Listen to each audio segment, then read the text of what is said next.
Now I'm going to call this public hearing of April 19th, reconvene from April 14th to order. This meeting is convened by electronic means, and as such, council members may participate in person or by electronic means. For council members participating by electronic means, please ensure your video is turned on and let the clerk know if you leave the meeting for the purposes of confirming quorum. To meet our bylaws, members must enable a video to their video to confirm quorum. If any council members attending by electronic means lose connection, we'll recess the meeting until the connection is restored, and if the same with the voting process. Members of the public can view the proceedings via the live stream and YouTube link, which will be tweeted out at Van City Clerk on Twitter. Of course, as always, we acknowledge we're on the unceded traditional homelands of the Musqueam, Squamish, and Tsleil-Waututh people, and thank them for their generosity to all who live, work, and play on these lands. And thanks very much to staff here at the City of Vancouver who work hard every day to make our city an incredible place to live, work, and play too. Clerk, can we have the roll call, please? Mayor Stewart in the chair. Councillor Carr is on leave of absence. Councillor DiGenova. Present. Councillor Fry. Here. Councillor Swanson. Here. Councillor Hardwick. Present. Councillor Wiebe. Present. Councillor Boyle. Present. Councillor Dominato. Present. And Councillor Bly is on leave of absence. Councillor Kirby-Young. Not here. You have quorum, Mayor Stewart. Thank you so much. Before I begin, we have some announcements. The public may participate by speaking over the phone, submitting written comments to council, or by speaking in person. Speakers have 5 minutes to make their comments and should limit their comments to the merits of the report being considered. And council, I allowed quite a lot of leeway last meeting, allowing folks to talk about the Broadway plan, but just on reflection, I am going to tighten things up in this meeting and to just talk about, as is proper in these public hearings, the matter under consideration, which is the single building. Speakers should also state whether they are opposed or support the recommendations and if they are residents of Vancouver. Speakers may only speak once and should follow along on Twitter so they don't miss their turn. And you can send any comments in writing to vancouver.ca/public-hearing-comments, and that link is also on Twitter. Speakers who pre-registered with presentations are reminded that the public live feed has a slight delay, and so we'll help you navigate through that. Best if you say next, though, to help us advance your slides. Those speaking on behalf of persons or groups have 8 minutes to speak, but only if those being represented confirm they are on the line or in person and must not be speakers themselves. We also have a very long-standing commitment to equity, diversity, and inclusion. And just to remind council that when addressing speakers or staff, please avoid using gendered honorifics. Tonight, our role is to be a quasi-judicial body, which means council is only to consider the merits of the rezoning application or heritage designation. And council members may ask clarifying questions from speakers, including the applicant, or technical advice from staff, but should save debate for after the close of the speakers list. After hearing from speakers, council may approve the application in principle, refuse the application, or refer the application to staff for further consideration. As a reminder, on April 14th, council approved items 1 to 3 and then began item 4 with opening comments from staff and the applicant questions, and then council began to hear from speakers. This evening we'll continue to hear from speakers, and once all speakers have been heard, the speakers list will close, and subsequently the receipt of public comments will also close. Next, we'll hear the closing comments from staff and applicant, ask for additional questions to staff, and then debate and make a decision. If we don't finish tonight, we'll recess and reconvene on Thursday, April 21st at 6 p.m. Before we continue, a reminder that council did receive a yellow memo related to this item on April 14th from the General Manager of Planning. Staff have an additional yellow memo and have asked council if we could vary the agenda in order for staff to briefly identify the change. A reminder that when the time comes, we'll need to move the recommendation for this item together with today's yellow memo. So, council, can we have a motion? We can just do this verbally to vary the agenda to permit staff a moment to summarize the yellow memo. So moved. Director Dominato. Okay, Councillor Dominato, seconded by Councillor DeGenova. All in favor say yay. Yay. Yay. Opposed, nay. Thanks very much. Okay, so we'll turn it over to staff then, and then we'll continue on with speakers. Over to you, staff. Good evening, Mayor and Council. My name is Desiree Druitt, and I'm the rezoning planner for the rezoning application before you this evening. Before we resume with speakers, staff would like to advise Council that a revised rezoning memo was added to the agenda package late this afternoon. The purpose of the new memo is to clarify the exclusion for the amenity areas in the posted draft CD1 bylaw and the rezoning memo posted on April 14th, 2022. The proposed amendment would align more closely with exclusions for amenity areas permitted under the local C3A zoning, and the maximum amount of excluded area has been adjusted to better reflect an appropriate scale of amenity areas for this development. Thank you. Thanks so much for that. And just a reminder to council that when we get to the decision part, we should move the staff report with the yellow memos. And I'm just going to flip to my list here. In council, we made it through to speaker number 15. And so we have 68 folks registered to speak to this item. And we're going to move next to Devin Hussack, who is speaker number 16. Hello. Greetings, Hi. Chair and City Council. Hi, Greetings, about Chair the and 5 City minutes, Council. Mayor. whenever you're ready. Okay. Yeah. All right. Thank you. Greetings, Mayor and City Council. My name is Devin Hussack, and not only am I a resident of Vancouver, I actually live on West 7th Avenue, just a couple blocks down the hill from this application. Oh, and I'm not a developer or realtor either. I love my neighborhood. It's an amazing place with beautiful, albeit messy cherry blossom-lined streets, great restaurants like Indian Buffet and Tomokazu, and transit so frequent I could be at City Hall to say hi to all of you, those who are there, in just a few minutes. I've laughed, cried, and cried here, and even got married at the little pond behind the kids' market on Granville Island. I love my neighborhood. I know it well, and that's why I'm speaking tonight. Ironically, when I bought my home almost 11 years ago, I signed the papers in the now Indigo building, kitty corner to the site. Well, I still remember how nerve-wracking that process was and how my realtor, Karen Carter, helped me relax with her humor. I honestly can't recall if her office had a view of the North Shore or if the RBC building that once stood here blocked it. However, I always expected my neighborhood would change, and it was something I thought I would welcome. After all, I knew what I signed up for. When I look out my window, I see downtown Vancouver. I get to watch the celebration of light fireworks show from my patio. Anything I could want in the city feels like it's moments from my doorstep. Except for a grocery store, which is one of the many reasons I'm so glad to welcome this proposal to my community. Of course, a grocery store doesn't need a tall building. I lived in Chilliwack, and I know you can pave over paradise with a sprawling carbon-intensive asphalt parking lot and force people to drive a gas-guzzling SUV 30 minutes to get to one every day.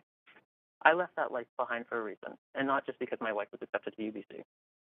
Let me tell you, she would have loved to take a SkyTrain to class rather than cramming into the 99 or the 9 every day. The Broadway subway line will connect our region's university to Western Canada's most important hospital, and for that reason alone, it demands at least this amount of housing here. After all, this is not a tall building, nor is it an apex predator like some ignorantly claim.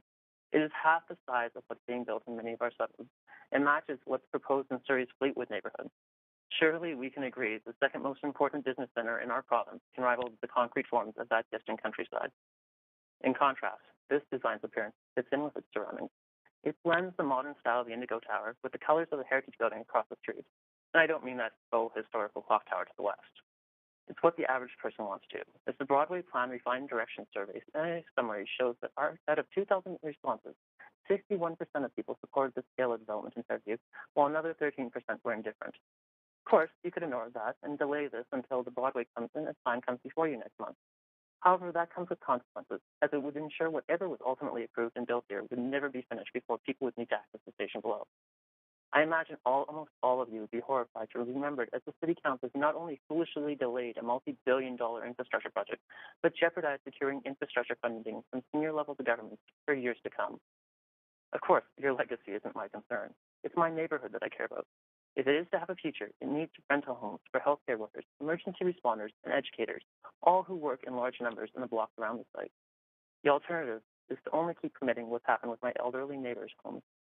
After we sold it last year and moved into the new rental apartment building at the Freemason Center, it underwent some major renovations. Now it's back on the market and just sold for almost $100,000 more than it did last year. The Fairview Slopes, my neighborhood, are full of strata housing examples like this. And even a decade ago, I would have never imagined seeing its old workhouses raised up on slabs, gutted, and transformed into luxury single-family homes, complete with water features. This development can't preserve the community's character that's been lost to gentrification over the years, but it will help resurrect it in a thoughtful, considerate, and respectful manner. I look forward to a time where my neighborhood, once again, is home to the working class, and not only those fortunate enough to buy in at the right time. For these reasons, and more than I have time for, I ask you to join me in supporting this. Thank you for your time. May your night go quickly, and Slava Ukraine. Thank you so much. I don't see any questions for you, so I am going to move to the next speaker. Council, the next speaker. Point of information, Mayor. You don't have the floor, so you can't ask a point of information. I'm on the queue. That's okay. The points of information is when you only have the floor, and this do you have questions for the speaker? No. Okay. At this point, you can ask points of procedure. And a point of procedure, my question, Mayor, is there are a couple of councillors that have leaves of absence this evening, and I note that Councillor Boyle is on the call but was not on the original call for this item. So you mentioned earlier that if we're not completed tonight, that we will be completing on Thursday night. My question is, how do you adjudicate the fact of whether councillors have heard all of the proceedings or not by the time that decision is made? Like we've done over the last 4 years, Councillor Hardwick, I simply ask people if they have reviewed the proceedings.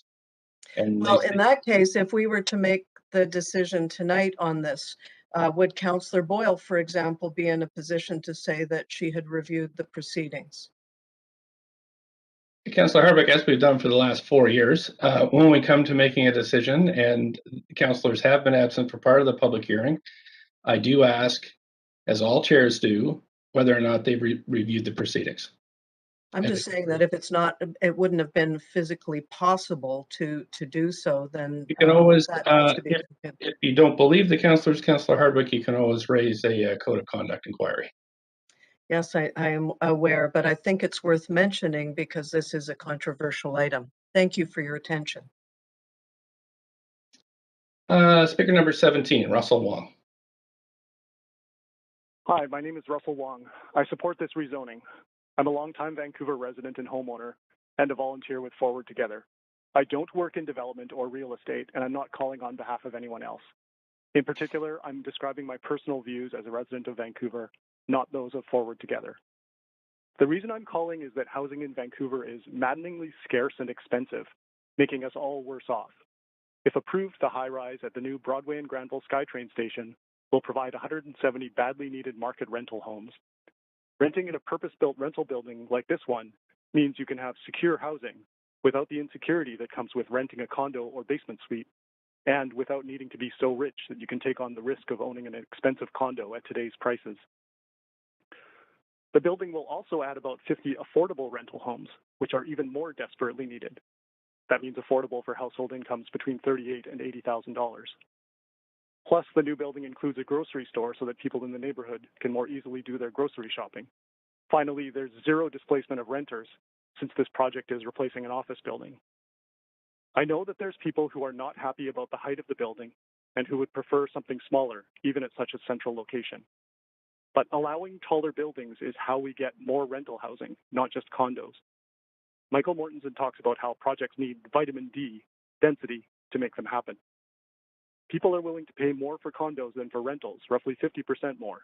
So a rental building like this needs to be roughly 50% higher than a condo building would be. Similarly, including 20% affordable rentals, which provide less income than market rentals, also means allowing more density. Another issue that's often raised is environmental impact. Compact cities are one of the best things we can do to fight climate change. There's plenty of people who want to live close to work, trading space for time. Then they can get around by taking transit, walking, or biking instead of living further out and spending more time driving to and from work, fighting traffic, and burning fossil fuels. What I find really maddening about the situation is everyone agrees that housing is scarce and expensive, but when it comes time to actually build more housing, like this project, there's always people who seek to oppose and delay it. From listening to the speakers, this opposition is obviously sincere and heartfelt. I understand that it's natural to fear the unknown, but the only way we can fix the problem of not enough housing is to actually build more. As a result of decades of not building enough, we now have a huge mismatch between jobs and housing. A friend who works in operations management at a hospital says that the last time they had to hire an anesthesiologist, it took a very long time because nobody could afford to live reasonably close to the hospital, even on a high salary. They did eventually find someone, but it took 18 months, reducing operating room capacity in the meantime. As you can imagine, it's also extremely difficult to hire nurses. The scarcity of housing is having a real impact on our healthcare system. As you can see from the correspondence, with over 300 comments both in support and opposed, and from the speakers so far, there's an ongoing battle between people who want more housing because it's so badly needed, and people who are adamantly opposed. In this situation, consensus is not practical. We can't build more housing and not build more housing at the same time. Council will need to decide whether to accept or reject this rezoning based on your weighing of the costs and the benefits. I hope you'll think of more housing as a benefit, not a cost. And I hope you're willing to say, yes, this is a high-rise, and it's going to add a lot of housing to Broadway and Granville, but it's housing that we badly need. Thank you for your time. Thank you for calling in tonight. I don't see any questions for you, so I'm going to move to the next speaker. Council, we have Helen Louis. Speaker number 18, Helen Louis. Hi, Council. My name is Helen, and I support this project. I do work for a nonprofit housing developer, but tonight I'm here speaking for myself as a longtime resident of Vancouver and someone who grew up in the Lower Mainland. I know this area really well. I lived just 2 blocks away from the site for about 6 years. I lived in a 15-story building. I took the 99B line to study at UBC and then took the bus and SkyTrain to work near SFU. I loved being able to walk to the beach, to be so close to downtown, and also, as Devin mentioned, got to watch the fireworks in the summer from the rooftop of my building only because I lived in a high-rise. As a student and as someone who had just moved out on their own without a car, life in Vancouver was only possible and only affordable with 2 other roommates in a 2-bedroom space with transit and with lots of amenities within walking distance. I know that adding more housing here is the only way that we can ensure that others can also afford to live near where they work and near the services that they need. I support this project also because it provides many rental homes, including homes with rent rates below market, at 0 displacement of existing tenants on site. This is a perfect site for high-end density, and I know that adding a grocery store will also be a huge benefit. I currently still do live in a high-rise, and I prefer living in my condo over a detached home. And I believe that people should have options to live in the housing and homes that they want and need.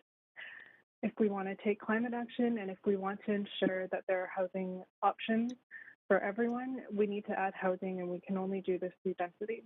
This is a perfect location for this development, and I support this project. Thank you.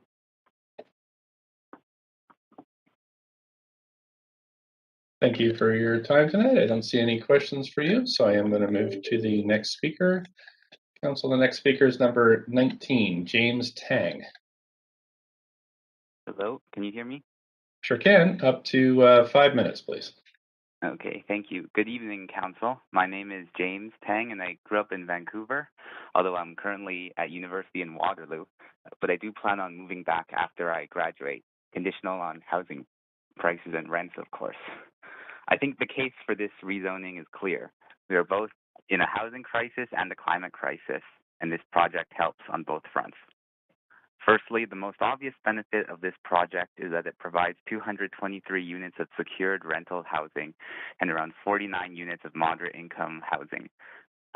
And those 49 households will immensely benefit from getting access to housing with such good transit access and close to many jobs as well.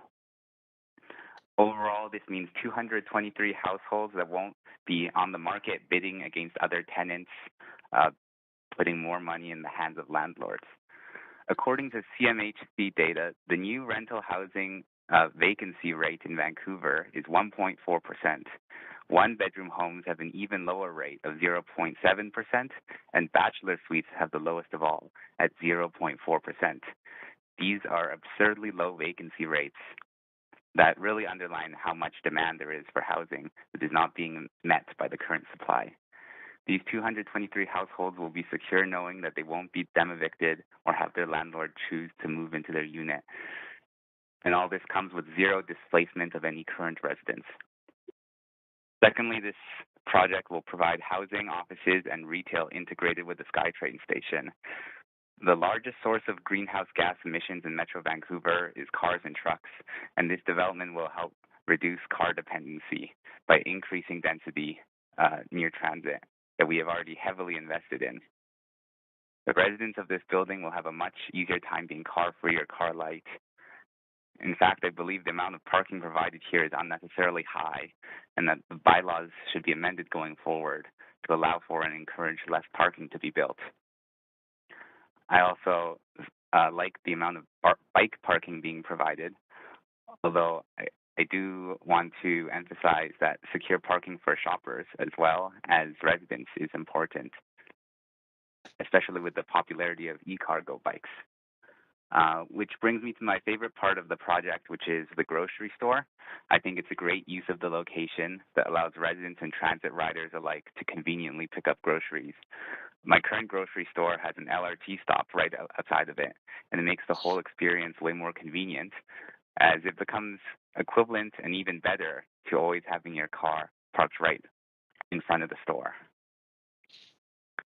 I think the location, with it being integrated with the Broadway SkyTrain, makes it especially useful for commuters that use the line who will be able to drop into the store during their commute, saving them from making extra trips.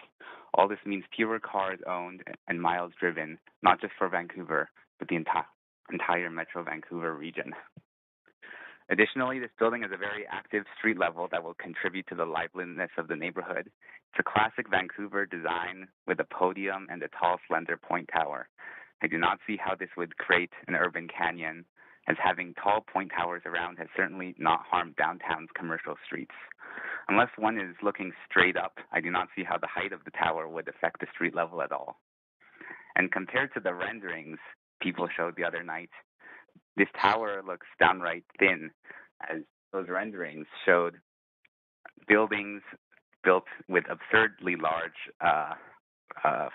footprints that cover the entire lot, which is just not realistic. Finally, I will address the exceptional nature of this rezoning. There's only one building that is going to be integrated with the SkyTrain station. This exceptional circumstance clearly warrants a special process to ensure it proceeds on schedule and without disruption.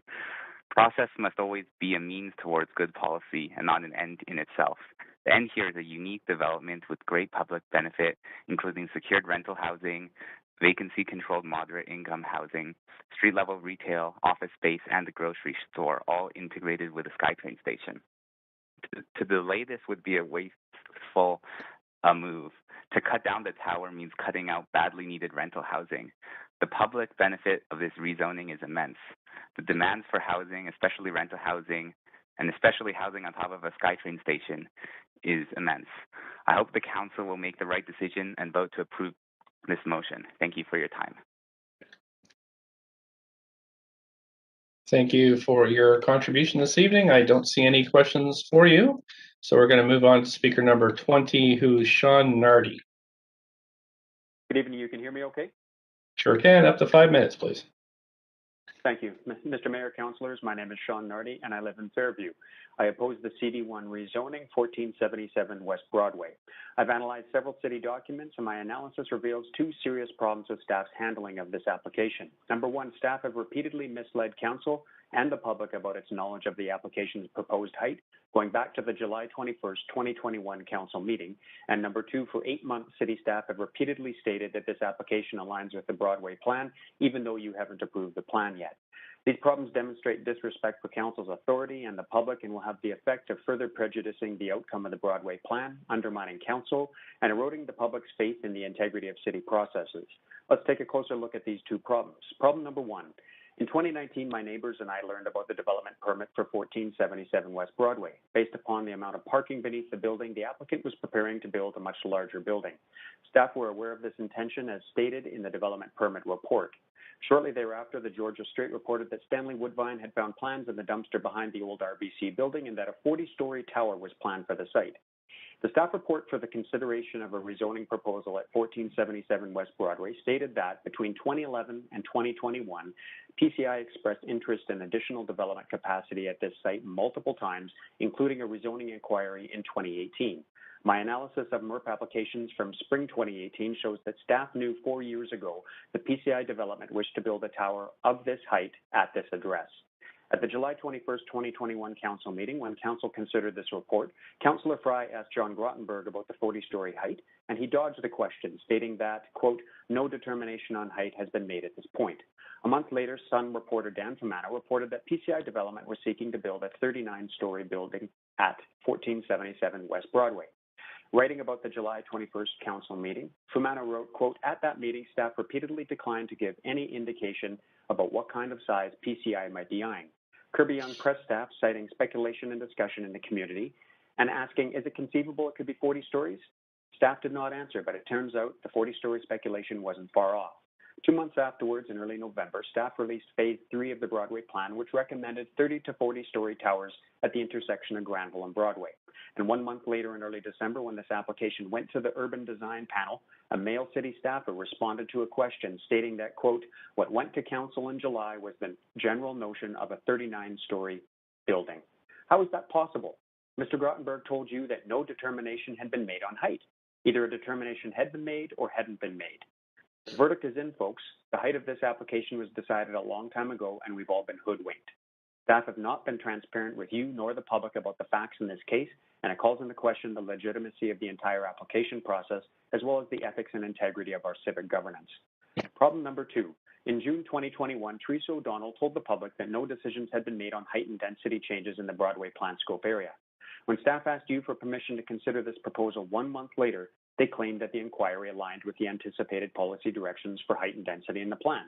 At the same meeting, Councillor Dominato asked whether this application was consistent and aligned with the Broadway Subway Supportive Policies Agreement. John Grottenberg responded yes. I have read the Supportive Policies Agreement, and I can tell you that it does not prescribe any heights or densities for the Broadway plan area, nor a 39-story skyscraper at Granville and Broadway. Furthermore, in the Vancouver plan update that Council discussed on that same day, staff recommended excluding C3A sites like this one from the MERP program to avoid conflicts with the Broadway plan. Lastly, 7 times throughout the referral report for this application, city staff state that the proposed height and density of the application aligns with the Broadway plan refined directions, even though the Broadway plan hasn't been finished, nor has it been approved by council. I don't understand staff's conflicting statements. Either decisions have been finalized with respect to height and density for the Broadway plan, or they haven't. And you are the only ones with the authority to make those decisions. Either way, staff seem confident about the height and density decisions you are going to make, even though you haven't made them yet. This is deliberately misleading and demonstrates that the city has only been paying lip service to the public throughout the entire Broadway plan engagement process, and that staff are attempting to manipulate your decision-making now. In summary, there are 2 significant reasons why you should reject this proposal. Staff have repeatedly misled council and the public about its knowledge of the application's proposed height going back to the July 21st, 2021 council meeting, and for 8 months, staff have repeatedly stated that this application aligns with the Broadway plan, even though you haven't approved the plan yet. The preceding information demonstrates that this application has been advanced on false pretenses. Based on this, I ask you to reject this rezoning. Thank you for your time. Thank you. You do have questions. Councillor Hardwick, up to 5 minutes. Thank you very much, Sean. That was an interesting timeline. Can you make your remarks available to council if you haven't already? With pleasure. I asked the applicant about questions about the timeline initially. And so what I thought I heard you say was the proponent had expressed interest in additional development capacity on the site as early as 2011. That's Is correct. that The accurate? June 28th, that is correct. The June 28th staff report for the consideration of a rezoning proposal at the site states that starting in 2011, PCI expressed interest in additional development capacity at this site multiple times over the 10 years that followed, including submitting a rezoning inquiry in 2018. And my analysis of MERP applications from spring 2018 shows that staff knew that PCI development wished to build a skyscraper of this height at this address almost 4 years ago. So staff were not being forthright with you in July, and the notion that this 39-story building suddenly fell out of the sky 7 months ago is hogwash. The proponent has been chomping at the bit to build this skyscraper for at least 4 years, probably longer, and staff have known it. Well, that timeline would certainly align with the genesis of the Broadway subway. Can you tell us, you sound like someone that's involved, what the public engagement process, you said you live where? I live in Fairview, and so I watched this very carefully and involved myself as much as I could, but I can tell you there really wasn't much of a public engagement. The proponent didn't engage with the neighborhood at large, the Fairview South Granville Action Committee, Broadway Slopes Group, or any of the neighboring residential communities and stratas who are very unhappy about this rezoning. I understand that they spoke to some friendly groups who told them what they wanted to hear, and that's about it. So the idea that the proponent made on Thursday night that this, there was a big church barbecue and everybody agreed on this is a little bit of a stretch. Moreover, the proponent wasn't required to hold a pre-application open house, and there was no city-led open house either. What staff did was post the rezoning on the Shape Your City website, where the public could provide limited input and submit questions and wait for an email response. So there was no WebEx, no open house, nothing. Incidentally, you'll notice that the opposition outweighed support in the Shape Your City website feedback that's in your referral report. So it's a pattern for me of development-centered transit as opposed to transit-centered development. But thank you very much. And again, I'd really appreciate receiving your remarks. Thank you. I will. Thank you very much. Councillor Fry, questions of the. Yeah, thanks, Mayor. And thanks, Sean, for joining us today and sharing your thoughts on it. I want to just focus on the actual development. I mean, I appreciate that the Broadway plan has been quite laggard, and indeed it was intended to deliver quite some time ago, and so I think that there may have been reasonable assumptions based on the fact that this is a pretty significant transit site that there would be heights here. So I want to focus on the actual development rather than the process that led here. I'm not going to debate whether or not the process was flawed. I certainly accept your submission, though.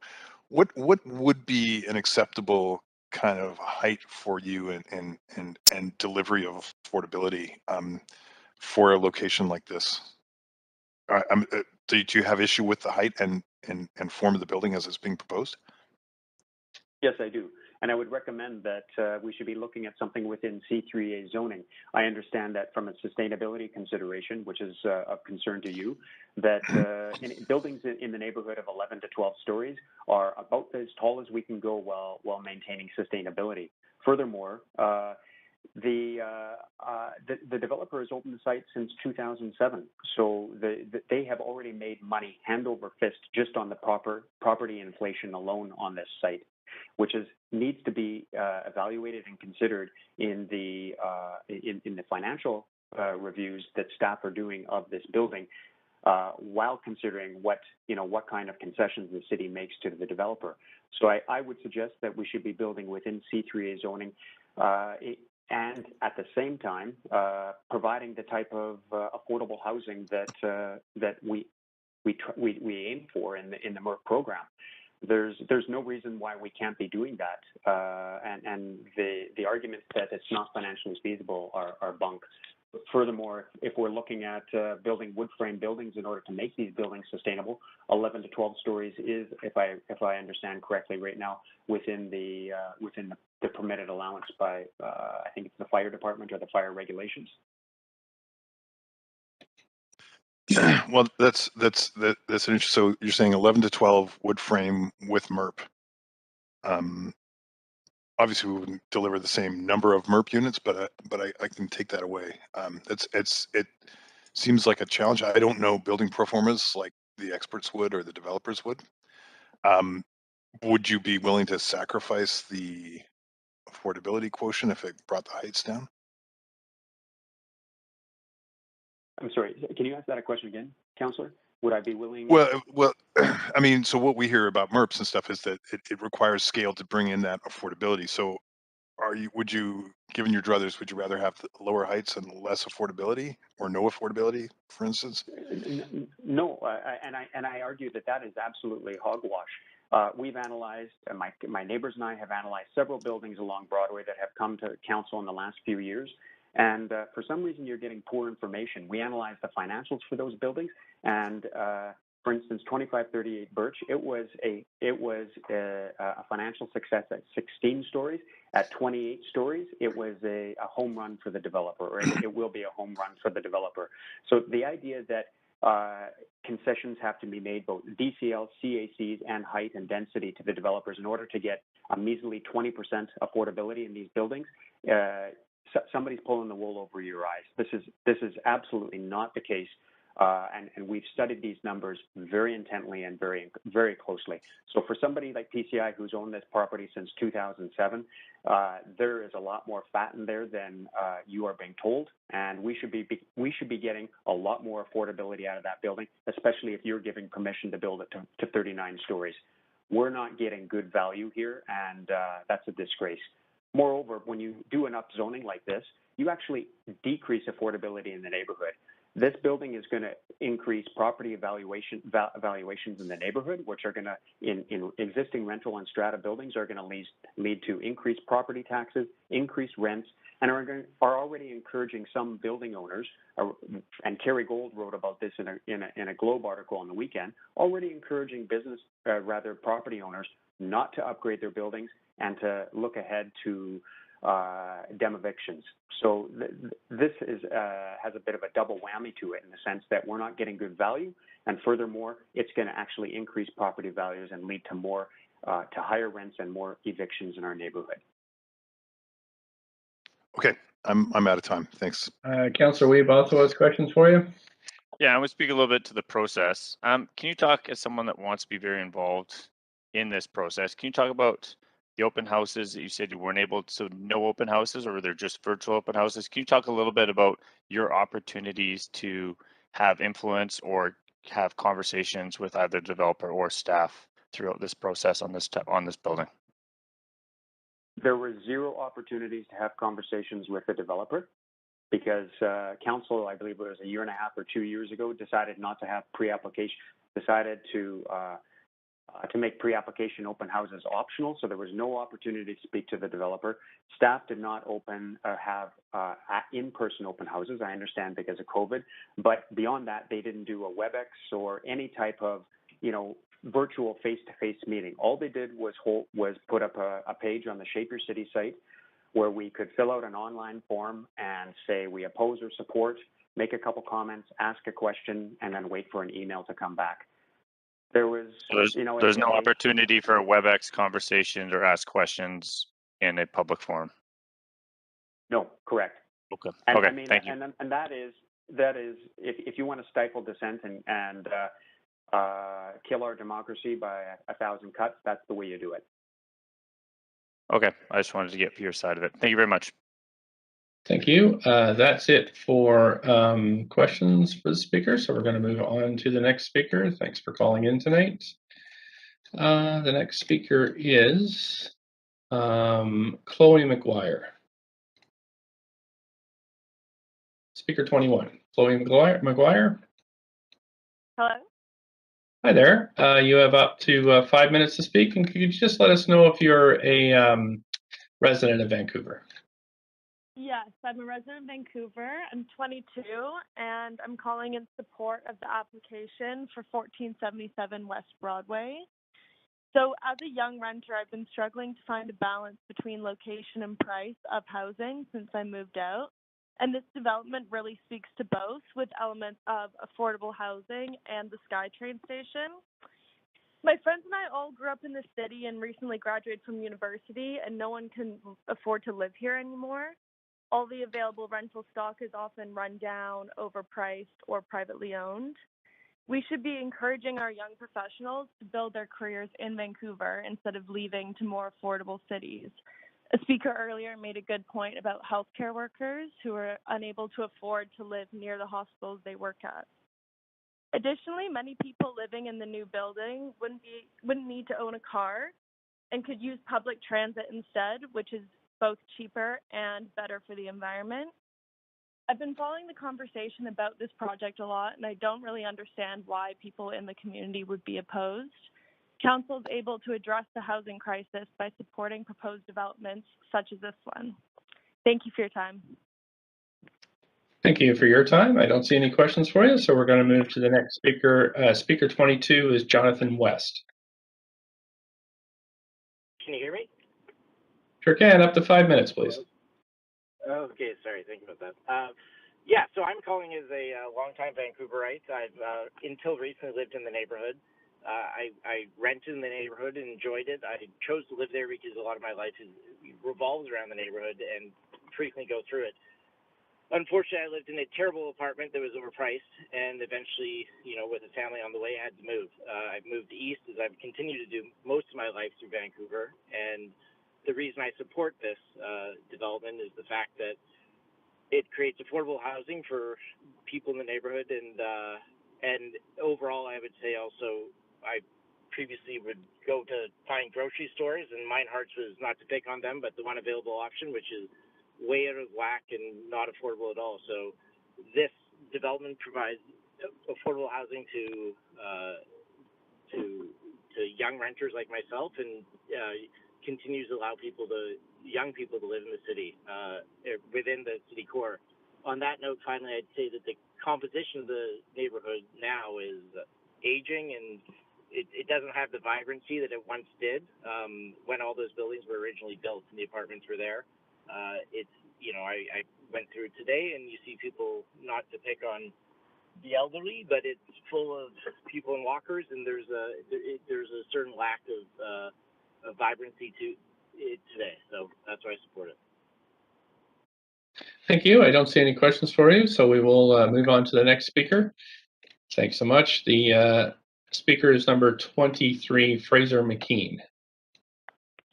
Hi, good evening, Mayor and Council and City staff. Thanks for the opportunity to speak. I am in favor of this proposal. I am a Vancouver resident, and I grew up not too far from the site, and I now rent a condo with my wife somewhat close, and my whole family has sort of grown up in this area, and so we know it very well. It's a very unique neighborhood, and we all want to see it continue to be successful. So projects like the one before you will enhance and bring this area back to where it should be, and it's something that I would like to support, and I would like to see you support as well.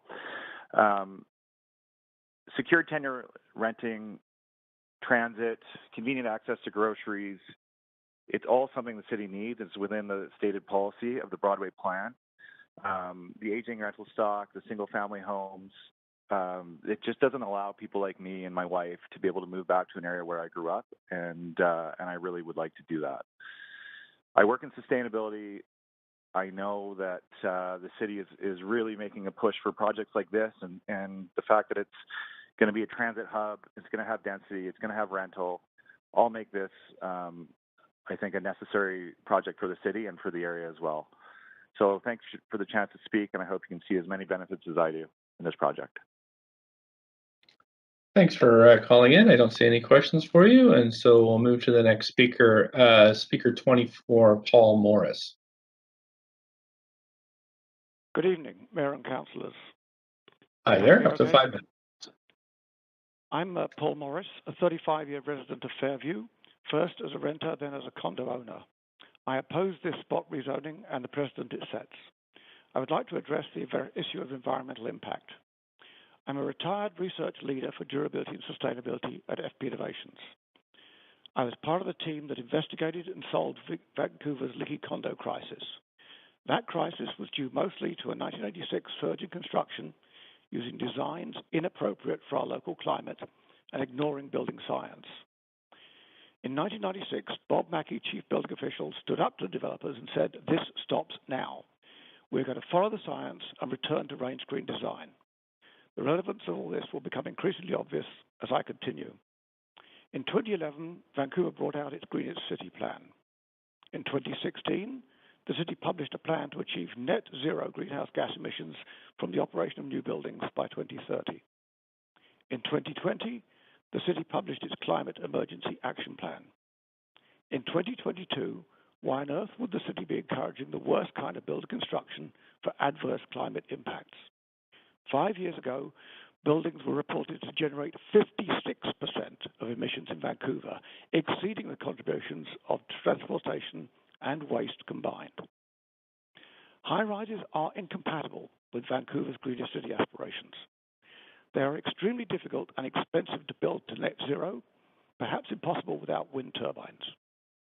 Even the city's own net zero plan states low-rise, multi-unit residential buildings are the ideal construction type for cost-effective, high-performing building envelopes and ventilation systems. And there are good reasons for this. UBC's Professor Patrick Condon says high-rise buildings are subject to too much sun and wind, and all glass skins are, despite many improvements to the technology, inherently inefficient. Furthermore, local experts RDH showed concrete balconies and slab edges suck heat out of the building in winter. In 2014, a city-sponsored report by Lighthouse Sustainable Building Centre found for office buildings, the greater number of floors, the higher the relative emission intensity. For multi-unit residential buildings, the energy performance of low-rise was 22% better than high-rise. But, you may say, high-rise design is improving in energy efficiency. Not so.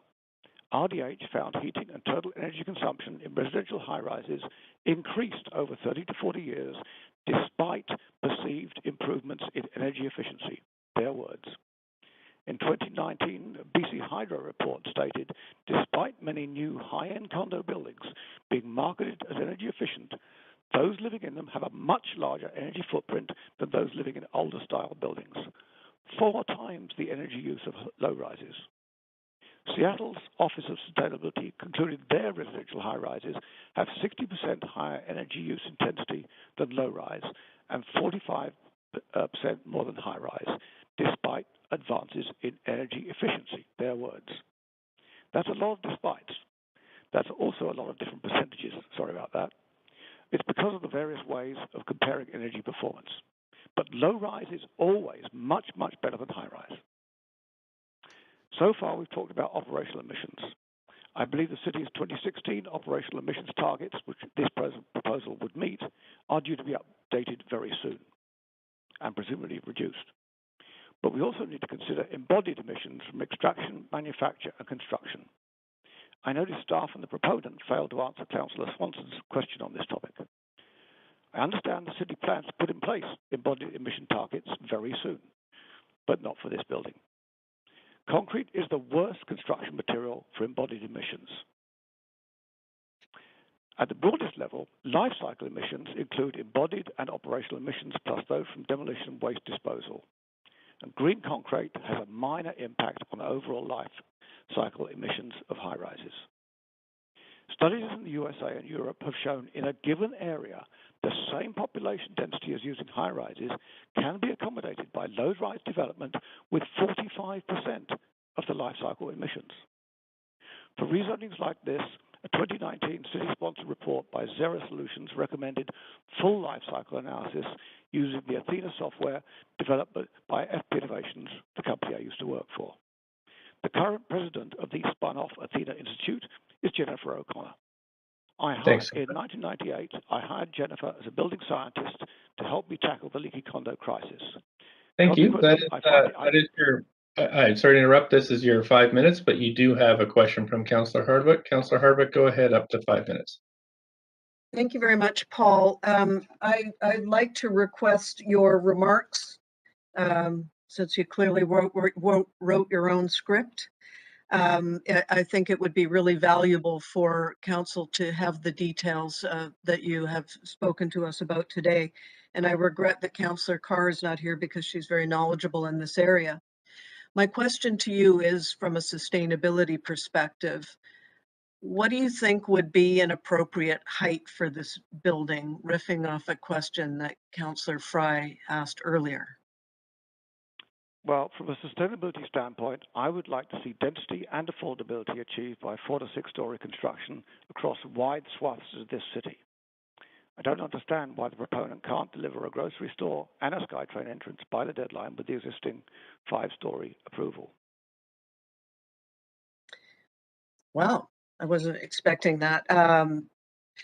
The argument, of course, is that this is transit center development, and we should be putting as much density around transit stops. And this, again, it's subway stops, so it's not surface rail. How do you respond to that suggestion that transit center development should be at the heart and the density that surrounds it around subway stops? Well, Fairview is already amongst the highest density areas in the neighborhood. I mean, if there really is a push to increase the height in this location, then up to 12 stories would actually reduce the differential with low rise by about 30%, and net zero is within reach with 12 stories. So that's about as high as I would want to see things go. And coincidentally, that's what Brian Palmquist is now saying he should have recommended on reflection. Brian and I worked together on the Leaky Condo crisis way back. Interesting. Again, request if you would send in your remarks to council. That would be appreciated. Thank you. Can do. Thank you. That's it for questions. So I will move on to the next speaker. Council, the next speaker is Sal Robinson, speaker number 25. Hi, can you hear me? Everybody asks that.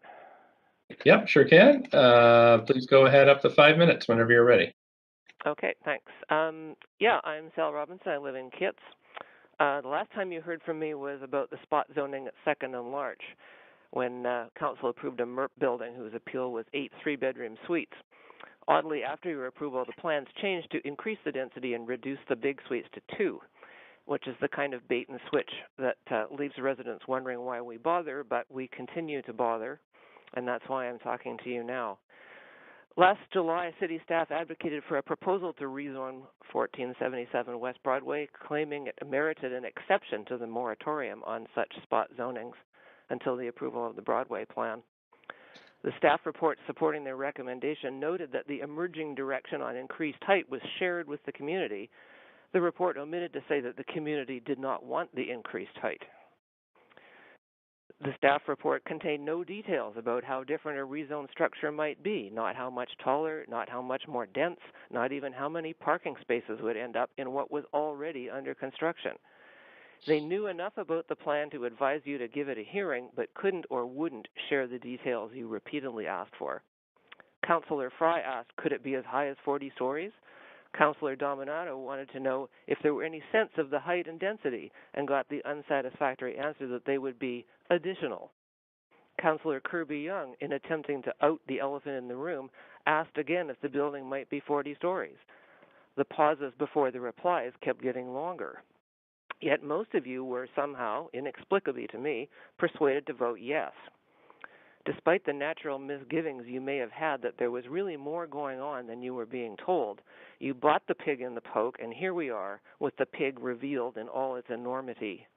Enormity meaning the great or extreme scale, seriousness, or extent of something perceived as bad.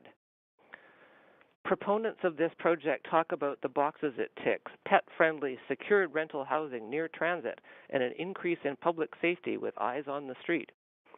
Which sounds great until you consider that the residents will use most of those 285 parking spots for the cars that will carry their kids to a school they can find space in, and their dogs to a patch of green where they can run around. Eyes on the street, in Jane Jacobs' terms, means human activity at street level, not people 30 stories up, too far aloft to even wave to. Proponents of this project disregard the plight of the unlucky neighbors doomed to its shade, or pedestrians beating against the wind that its height will intensify. Nothing makes a residential tower at this location a good idea, and it contributes nothing to making Broadway a great street as described in the Broadway plan. Planning is the foundation of the city's evolution. Because of its size and scope, the Broadway plan needs a particularly robust and impermeable foundation so that the public trusts it will support the structure it's being designed to carry. Any shortcut puts a crack in that foundation. Every tweaking of the rules puts a crack in that foundation. Every staff report dismissive of residents' concerns puts a crack in that foundation. Every workaround, every spot zoning, every logic-defying council decision puts another crack in that foundation. Every appearance of a foregone conclusion that the fix is in blows a hole in the foundation of public trust, and that foundation is looking pretty drafty these days. It's not like council hasn't received dubious advice before. False Creek South comes to mind. A long time ago, in '67, planning officials were accused of duping the aldermen into approving an entire freeway system when they thought they were approving a replacement Georgia viaduct. The huge uproar over the impending destruction of Chinatown and over the tactics of planners who had hired a consultant to endorse their preferred scheme caused a majority of the aldermen, which were not councillors in those days, to reverse their decision just 3 months later. Following that reversal, one observer commented, "The aldermen have acted in a responsible fashion after becoming familiar with the issue and seeing the total picture. Previously, they had not been fully informed of all the ramifications of their decision by city officials." With 3 towers now approved or proposed, the ramifications are the fall of Fairview and the rise of Brentwood West. I ask you to choose a healthier, more human-scaled future for Vancouver residents along Broadway and at 1477 West Broadway. I oppose this rezoning, and I hope you will send the blueprints back to the dumpster they came from. Thank you for listening to me. Councillor Hardwick has questions for you. Go ahead, Councillor Hardwick, up to 5 minutes. I'd also appreciate a copy of your remarks, please, Sal. Okay, I will send them. To all of council, please. Yes. You mentioned in your final comment about human scale. A question that has been asked multiple times now is what scale, what height would be acceptable, do you think, at this location? I think at that location and any location, anything above 12 stories is too tall. In Kitsilano, when the bulldozers were held up back in the 70s, they were trying to stop what were called skyscrapers in those days of 12 stories. And those 12-story buildings are still here, but they're widely spread apart with lots of green space around them. And it's a very walkable neighborhood. I just don't see this at Broadway and Granville. I think the gentleman who said, quit at the grocery store, make everybody happy. Do you? I don't know quite what to say to that. Do you have a sense of the motivation here? Why there seems to be a need to promote growth in excess of pace of change, which to me is the core question. You're seeing a pattern emerging here, and I know we have to talk specifically about this particular development application, but there has been a pattern developing. And any final comment on that? It looks like that to me. I really hope that the one that's already approved at Birch will be the only one. It'll come to be known as the Fairview Folly, and everything else can be something much more livable. Great. Thanks very much. Appreciate it. Thank you. That's it for questions. I am going to move on to the next speaker. And the next speaker is Nathan Davidovich, speaker number 26. Mr. Mayor, do you hear me? Sure can. Up to 5 minutes, please. Okay, thanks. I've been complaining about the vision, policies, and rules for quite some time, and this proposed development at 1477 would have never got to the stage we are now at any other city in BC. Vancouver has different rules for planning and rezoning, and hopefully the BC government will change that very soon. because it just doesn't make any sense. At present, all transit stations are owned by the BC government except the waterfront station. BC government staff made mistakes on the Broadway subway by allowing a private company to build 1477 and South Granville Station. However, now the NDP government got it finally acting, and with the new Bill 16s, station site will no longer be given to private companies. They might even buy this site from the present developer. You know, they can do that retroactively. They can buy it. And I hope they do, but we don't know yet. Bill 16 hasn't been passed yet, and your staff never even gave you any information on Bill 16.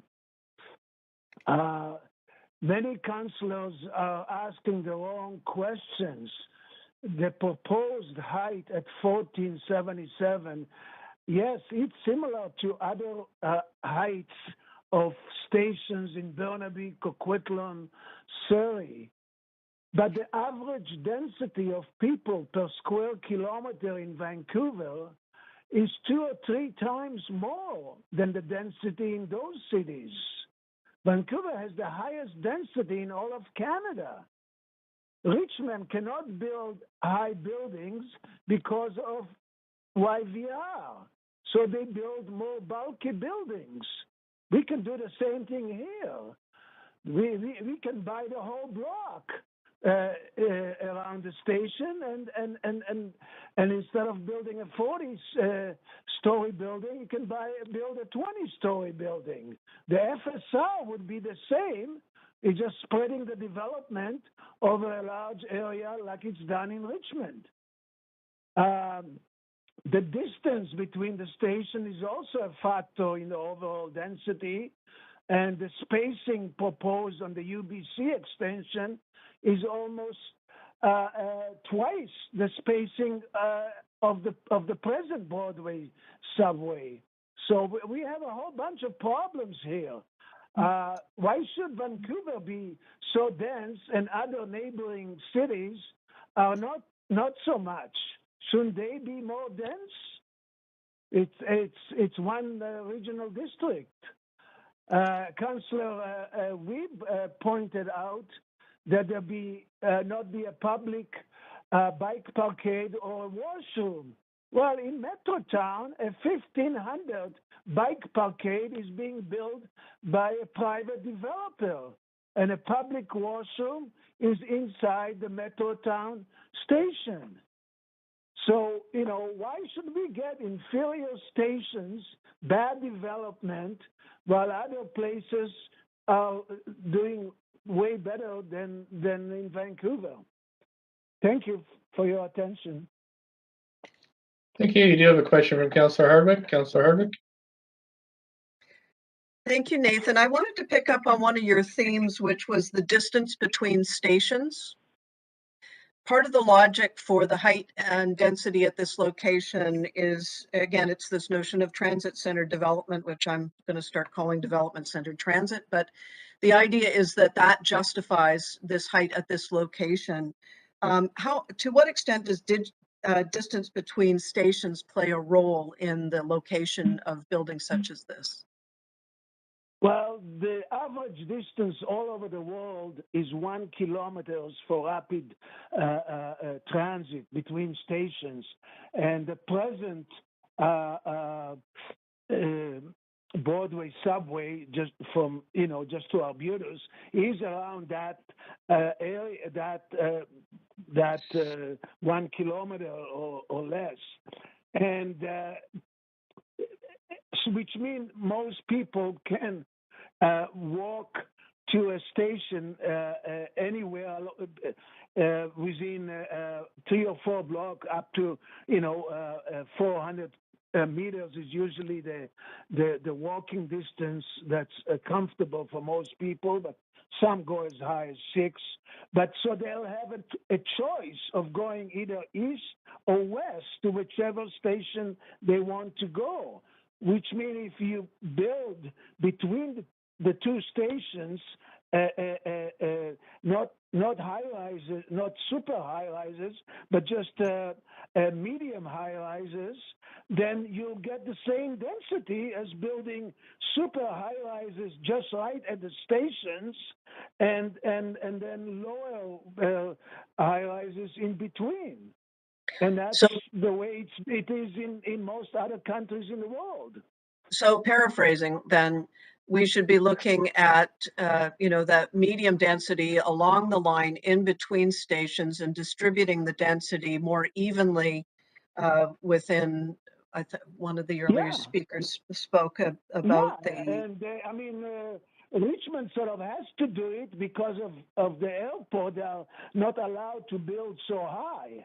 And that's why you can see how it is the Canada line in Richmond, all the medium high rises that they have, and they still have the same population, the same density. They still have the same population, the same density as other stations, and that's what should be done. But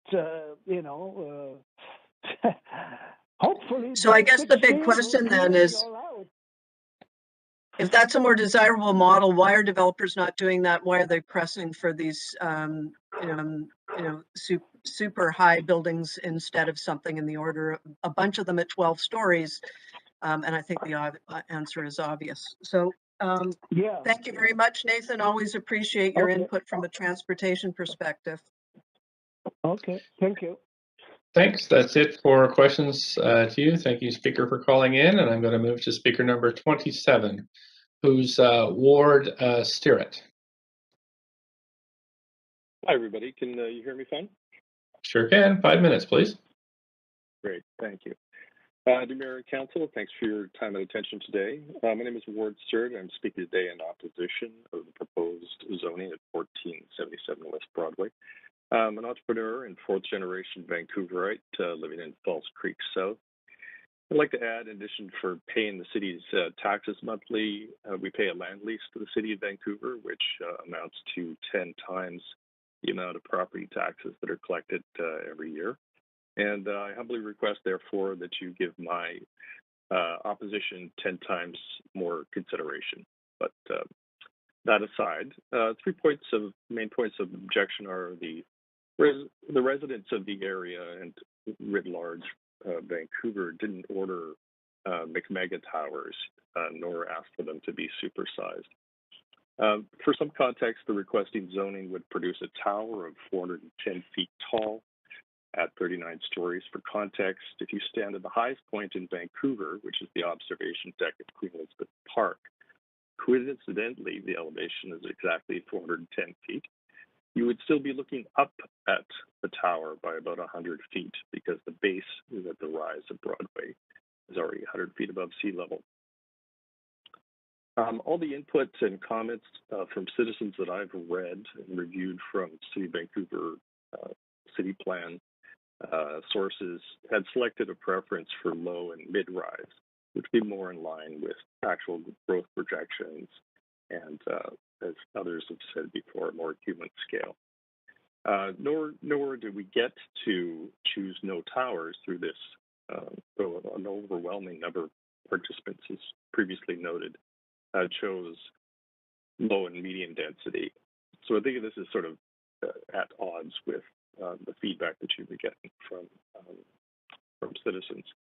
The second point I'd like to make is the practice of spot rezoning feels like a bad faith bait and switch tactic, which further undermines the trust in our institutions and in due process.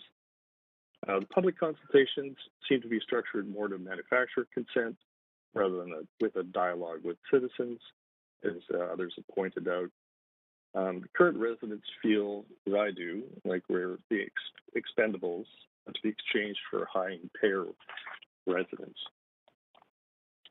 Thirdly, the rezoning at 1477 West Broadway from 5 stories to 39 stories, with only less than a month of time before the comprehensive Broadway plan is presented, seems more an early test of weapons of mass densification currently lurking within the Broadway plan itself. And I'd also add that mega towers will not bring affordability or livability that the proponents are selling us on. I know I used to be in the development game, promoting that whole affair for decades. So I know a little bit about how this thing works. There simply will be continued massive land inflation and more tiny, expensive apartments as a consequence of this. Of note, again, the Vancouver Sun today, a recent study ranked Vancouver as the 3rd least affordable city globally in respect to median income to median housing prices. We were just behind Sydney, Australia, and 3rd behind the winner of unaffordability Olympics, Hong Kong. So the study, to get into some specifics of that, the study defines affordability index of 3 being tolerable.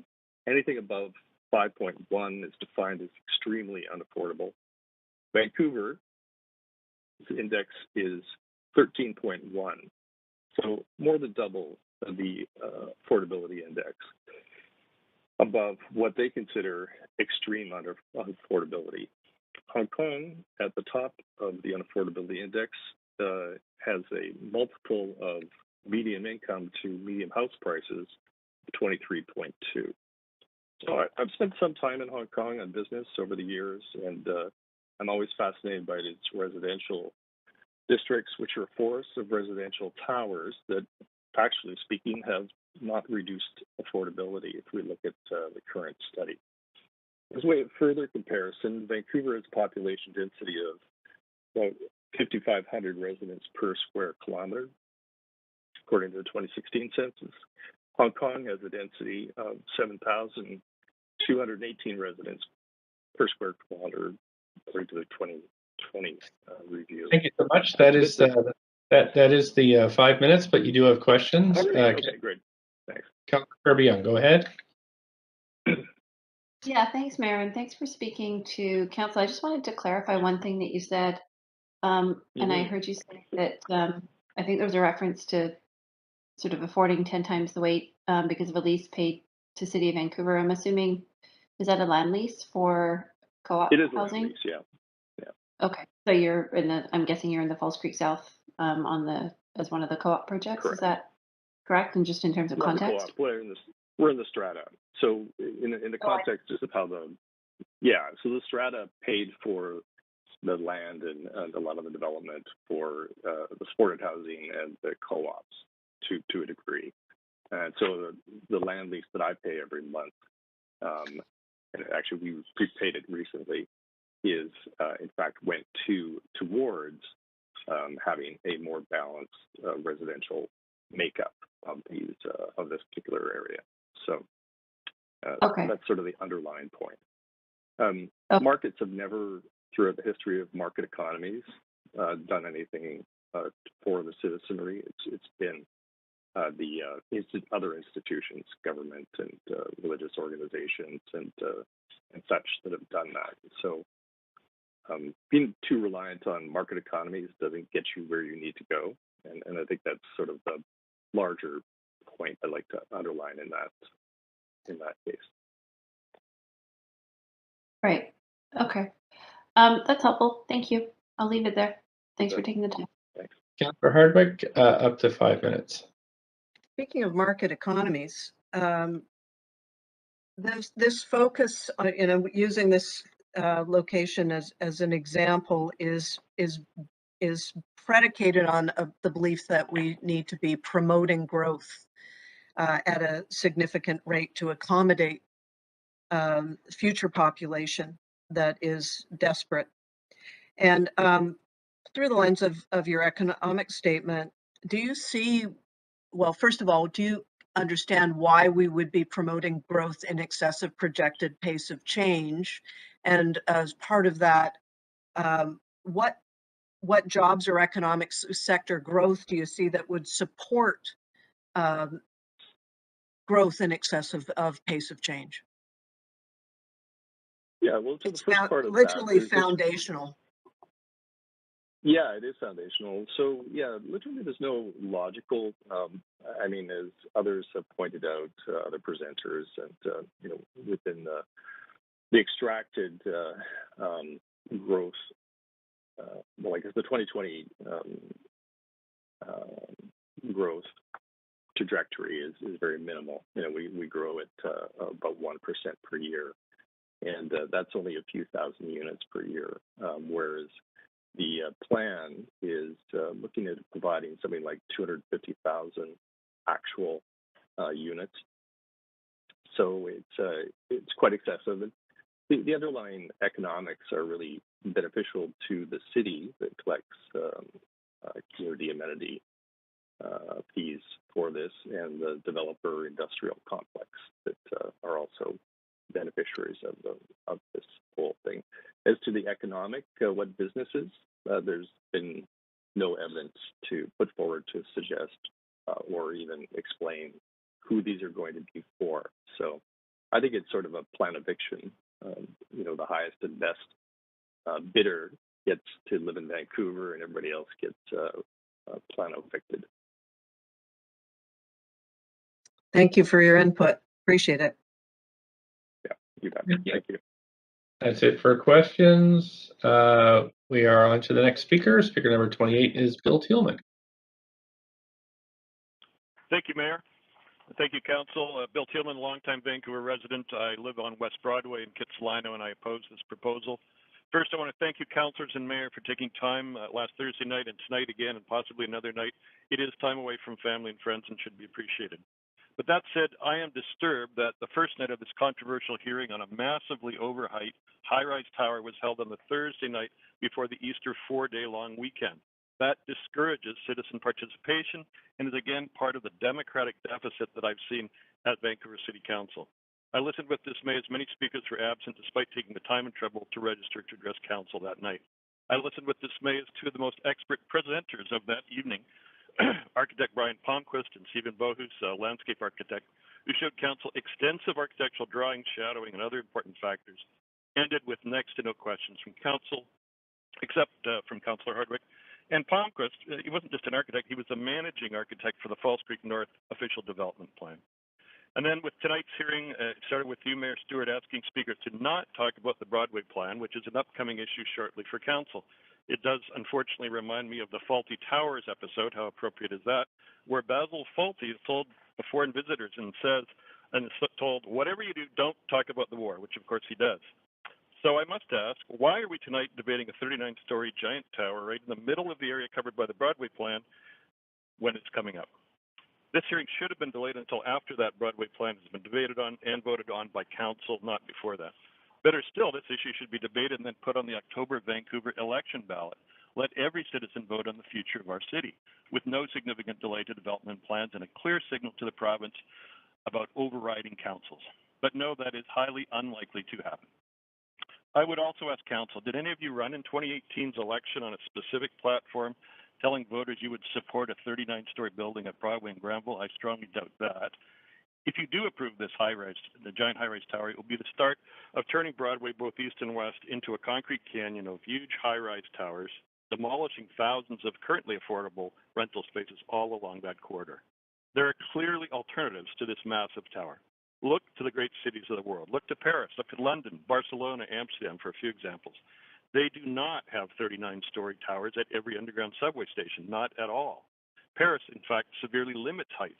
This proposal would not even have made it to City Council in Paris because it's way too tall. Paris. But here we are in Vancouver discussing it. And any city council that proposed such towers in those cities would probably run out of town on a rail. I believe Vancouver is at a crossroads. West Broadway and Granville might just be the literal crossroads we're at. The soul of Vancouver will not be saved, nor will affordable housing be perpetuated by massive high-rise towers, no matter how good the intentions of this council actually are. We can be one of the great cities of the world, but no, not like this. We can do much, much better. Thank you, Council. Thanks for your comments. You do have questions from Councillor Hardwick. Thanks, Bill. What does better look like? Better looks like the world's great cities. Better looks like Barcelona, Amsterdam, Paris, London. Better looks like more density, which is supported by the residents, supported by people in that immediate area for sure, and across the city. We don't know what the people of Vancouver think about this proposal or other proposals that council has been considering under spot rezoning. We don't know. I don't think that most people in that area necessarily even know or were informed by council by mail to their residents that this proposal was underway and that they could speak to it tonight. I think there's an extremely limited amount of information, as it is with other topics that come towards council. And I hear that from my neighbors and from people all across the city and around who contact me or who I run into contact with, that they just don't really know anything about something's going on. If I tell them that there's a 39-story building being proposed for Broadway and Granville, and it's going to be debated at tonight's city council meeting, I think most people that I talk to would be shocked. They wouldn't even know what's going on. So what's your take on the democratic process then? Because, from my experience, I've certainly seen a shift, and during the pandemic, things have been curtailed to a very large and obvious extent. What do you see a successful democratic process around a development such application as this? What would that look like? I certainly appreciate that COVID has limited some aspects of past public engagement. That doesn't mean that it should be used as an excuse. I think there's far more that the city can do to inform citizens, to bring them into the process, allow them to have their opinion. And I'm not saying that my view would necessarily prevail. Maybe the citizens who live and residents who live, be they renters or taxpayers or building owners or homeowners, maybe they are totally happy with a 39-story tower. Maybe they'd be happy to have them all along Broadway. Maybe they can be convinced that that's the right thing to do. But I don't think that's what's happening here. I don't think people know what's going on. I don't think they're well informed. I don't think they're democratically engaged. And again, something, as I said in my remarks, something as big as the Broadway plan, put it on the ballot in October. Let people decide. We put all sorts of other questions to people all over this city and through this province. I've been involved in 4 binding referendums the last 15, 20 years. We can put major questions to the voters who actually pay the bills here, the taxpayers and the residents of the city, people who are qualified to vote on these things. Well, good luck with that. You speak from experience, apparently. Yeah. Okay, well, thank you very much, Bill. Appreciate your remarks. Thank you. Councillor Kirby-Young, up to 5 minutes. Yeah, thanks, Mayor. I just have one question for you, Bill. And you were asked sort of what better looked like, and you mentioned Barcelona, London, Amsterdam. I've been to all 3 of those cities, and yes, you're absolutely right. They have sort of distributed distributed density across the cities as a whole, but they also don't really have the single-family typology in those cities. So, are you suggesting but they do have towers, and then they do have sort of that mid-density, low-rise. Barcelona's got a lot of them, along certain areas of sort of those 6-story buildings, and more historical. Or London's got a lot of row houses, for example, and multi-story. So are you suggesting that we go away from the single family paradigm? Oh, absolutely. And thank you, Councillor. And absolutely, you mentioned row housing, and that's something I've been talking about consistently for a while. We have next to no row housing. Like, I can only think of a couple of examples in Vancouver. I've lived in Toronto. I've lived in Ottawa. I've traveled in many places. And, it's a missing piece of the density and affordable housing puzzle. Certainly, the density that we have with single-family large lots is not something that's infinitely sustainable. But at the same time, the city has made some moves for sure to coach housing, laneway housing, et cetera. But there's much more we can do. And I think that we're going to have to do something far more pervasive and far more widespread than high-rise density towers along West Broadway or in a couple of areas. We need to have more density all over the city, no question about that. And I think when you try and impose a model on citizens that they just do not accept, it seems to me doomed to failure. Okay, thank you. Appreciate the context. Thank you. Thank you, Councillor. Thanks. That's it for questions. Thank you so much. I'm going to move on to the next speaker. Next speaker is number 29, Ian Poole. Good evening. Can you hear me? Yes, we can. Up to 5 minutes, please. Great, thank you. Yes, my name is Ian Poole, and I have been a resident of Fairview neighborhood for 12 years now, and I oppose this rezoning. This evening, I am speaking to you from the perspective that you, the City Council, have the ongoing responsibility to ensure that decisions are being made that benefit the citizens of Vancouver. This proposal, however, simply does not benefit the citizens of Vancouver. And that's an idea you'll hear me repeat multiple times in the short time I have to speak with you, the fact that this proposed rezoning does not benefit the citizens of Vancouver. And I would like to articulate 5 reasons why that is the case. Number 1 would be the Broadway plan. In their report, city staff state that the proposed height and density of the proposal align with the Broadway plan refined directions, even though, as we know, the Broadway plan is not finished, nor has it been approved by you, the council. This demonstrates, as other speakers have said before, that the city is only paying lip service to the public through the Broadway plan consultation and choosing to ignore the input of the public.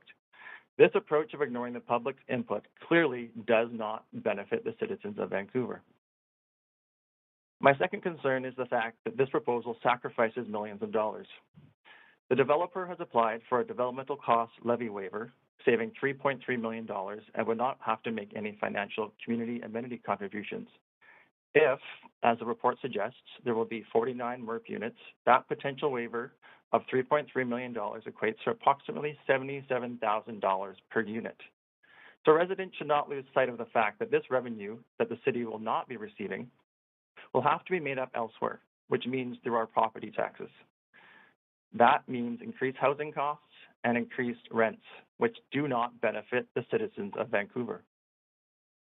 My third concern is the fact that this is not a green building. Staff claim that this is a green building, but recent analysis shows that the City of Vancouver's sustainability standards do not consider the full life cycle greenhouse gas emissions of buildings, including construction and materials. Unfortunately, city staff remain stuck in the false narrative that bigger is better. Yet tall towers such as this have been shown to have a greater negative impact on the climate than smaller buildings do. The recommendation of this 39-story building simply does not align with scientific and real-life evidence. Doesn't Vancouver claim to be a green city and have aspirations to continue to do so to even a greater extent? Well, if so, this building cannot be a part of Vancouver's future, because as a significant contributor of greenhouse gas, it does not benefit the citizens of Vancouver. My fourth concern has to do with schools. This rental building is being planned for all family types, yet the report provides no details on nearby neighborhood schools. In the report, staff cited the high density housing for families with children guidelines as part of their justification for this project. Well, these guidelines stipulate that sites selected for family housing development should be within 0.8 kilometers walking distance of an elementary school. But Falls Creek Elementary is 1.3 kilometers away, and Henry Hudson Elementary is 1.6 kilometers away.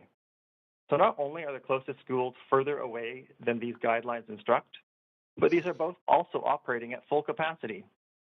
So building homes for families where there are no available neighborhood schools for their children to attend does not benefit the citizens of Vancouver. And my last concern is to do with housing affordability. Through escalating property values, the rezoning of this building will place immense pressure on the large number of older affordable rentals in the neighborhood, worsening our housing affordability crisis.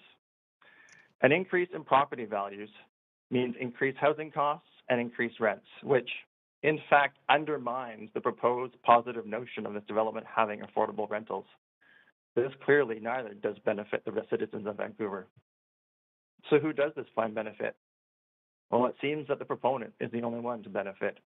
And the evidence shows that it certainly does not benefit the citizens of Vancouver. As it does not benefit the citizens of Vancouver, you cannot in good conscience approve this rezoning. I oppose this rezoning, and I urge you to vote against it. Thank you. Thanks much. You have questions from Councillor Harvick. Councillor Harvick, please go ahead. Thank you. I was hoping to explore in a little more depth your comments around land inflation.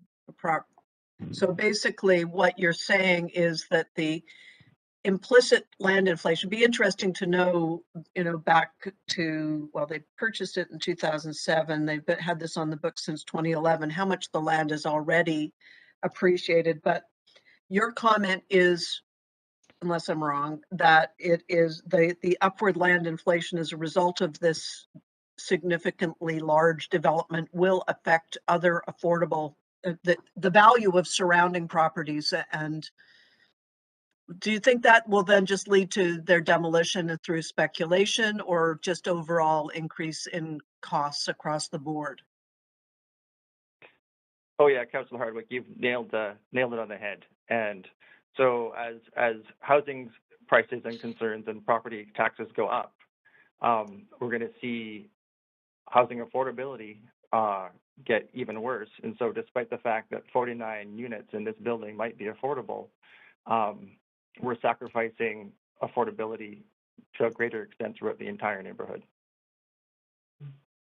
A rising tide lifts all boats. Thank you very much. Thank you. That's it for questions. Appreciate you calling in tonight. And we're going to move to speaker number 30 of 68. Speaker 30 is Darlene Cripps. Speaker 30 is not on the line. Thank you, staff. Let's mark that one there. Okay. We have staff. Sorry, clerks, are you keeping track of those who have registered but not been here to speak? Yes, we are. Great. Okay, thanks so much. I won't take that one on. Next is 31, Janice Hamilton. Speaker 31 is not on the line. Thank you. Speaker number 32 is Steve Grippo. Can everyone hear me? Sure can. Up to 5 minutes, please. Yeah. Thanks. My name is Stephen Grippo. As you mentioned, I live in the Canby Village area. I also work in the Mount Pleasant industrial area between Maine and Canby. I'm calling in tonight in support of the development at 1477 West Broadway. I'll keep this short, but I think the property is obviously at a very central location to the city, right above future public transit, on one of the busiest transit corridors in all of North America, from my understanding. It represents a great location to have a significant number of rental units when this is greatly needed, as evidenced by our dropping vacancy rate and the struggle for many renters to find units in the city. I'd say my biggest point in favor of this proposed development is that there would be no displacement of existing residential rental tenants. I think this is going to be one of the bigger issues we see with the Broadway plan. Although I'm in favor of the plan, there are going to be a number of displaced renters as developers build out on our old three-story walk-up buildings throughout the plans area. I understand there's some controversy here that's been brought up by a number of callers tonight, given that the Broadway plan has not gone to council yet. But I believe the plan has been delayed a number of times, albeit for understandable reasons with the pandemic, but I don't believe it's a good enough reason to continue to delay the much-needed purpose-built rental developments that the city needs. I think if this area is going to continue to grow as expected with the population projections that we see, we're going to need developments like this in well-located areas near downtown and with great transit nearby. That's all I have. Thank you so much. Councillor Fry, up to 5 minutes, please, for questions. Yeah, thanks, Mayor. And thanks, Speaker. You touched on something that I'm hoping the chair will indulge me exploring a little bit, and that's how you worry that the Broadway plan may exacerbate displacement of a lot of these affordable older walk-ups. Councillor Fry, we're really just dealing with this one building, as I explained it earlier. Yep, and I'm getting there. I'm getting there. Okay, But okay. Do you see buildings of this scale and delivering rental as sort of a lightning rod to take some of that pressure off the existing affordable rentals potentially? Yes and no. I mean, I've looked at the Broadway plan. I know we're not touching on that, but I support that, the plan in general. But I think we should look at, I guess, maximizing the number of units we can put in areas where it doesn't displace people. And I know a location like this did not have any residential rental tenants. It obviously will be less of an impact on them thus, and I just think if we can do that in areas like this along Broadway, that makes more sense than having to displace more tenants in the older stock that is considered to be more affordable. Okay, that's sort of what I was digging at, and I think you've articulated that well. So, thank you. Thank you. Thanks very much for calling in tonight. That is it for questions for you. We're going to go to speaker number 33 in council. Conscious that we've been here for now just over an hour and a half. And so I think what I'll do is go to just go through the next three speakers, go to speaker number 35 and then take a 10-minute break. The next speaker number 33 is Peter Walkirch. Hi there, can you hear me? Sure can, up to 5 minutes, please. Thank you. My name is Peter Walkirch, and I'm here to support these homes. We know we need more rental homes, period. And this also offers below market rental homes. We also know we're in a climate crisis and need to encourage transit-oriented housing. This is right above a SkyTrain station on Broadway, the second largest job center in the province, minutes from downtown, the first largest job center in the province. This is exactly the sort of housing for people who live and work in this city that we need a lot more of. It literally cannot get more transit-oriented than this. Also, it's just replacing a bank. For once, we're not building rental housing on top of older rental housing, so there's no displacement. You know, I would like to see mid-rise apartments legalized across the entire city in every single neighborhood, but there are still places where tall buildings make a lot of sense, and this is one of them. It doesn't get more central. It doesn't get more transit-oriented. Some opponents have tried to suggest that housing like this is bad for the environment, but even a perfectly carbon neutral building is still a climate disaster if you need to drive to and from it for everything. It is misleading to look only at the embodied carbon of the building itself and not consider the transportation patterns it enables. Research has shown that people who live in compact, transit-friendly cities have much lower carbon emissions than people who live in low-density, car-dependent areas. A suburban lifestyle consumes much more carbon than a central urban one. The bottom line is letting people live like this in a compact, transit-friendly part of the urban core is one of the best ways we can fight climate change. And if you care about the climate crisis, you should view fighting sprawl as one of your main jobs. And I've got to say, this isn't some mega tower. When you look at what's going up in Burnaby and Surrey, 40 floors isn't that much. If we can't build a 40-floor building here at Broadway and Granville, of all places, we can't build one anywhere. We've heard that any more delay to this project could jeopardize the opening of the South Granville SkyTrain station, in part because the Broadway plan is already 2 years late. Given the regional importance and public investment in the Broadway SkyTrain, rejecting this building would be exactly what the provincial government would need to prove that local government is not taking their responsibilities seriously and to justify provincial intervention.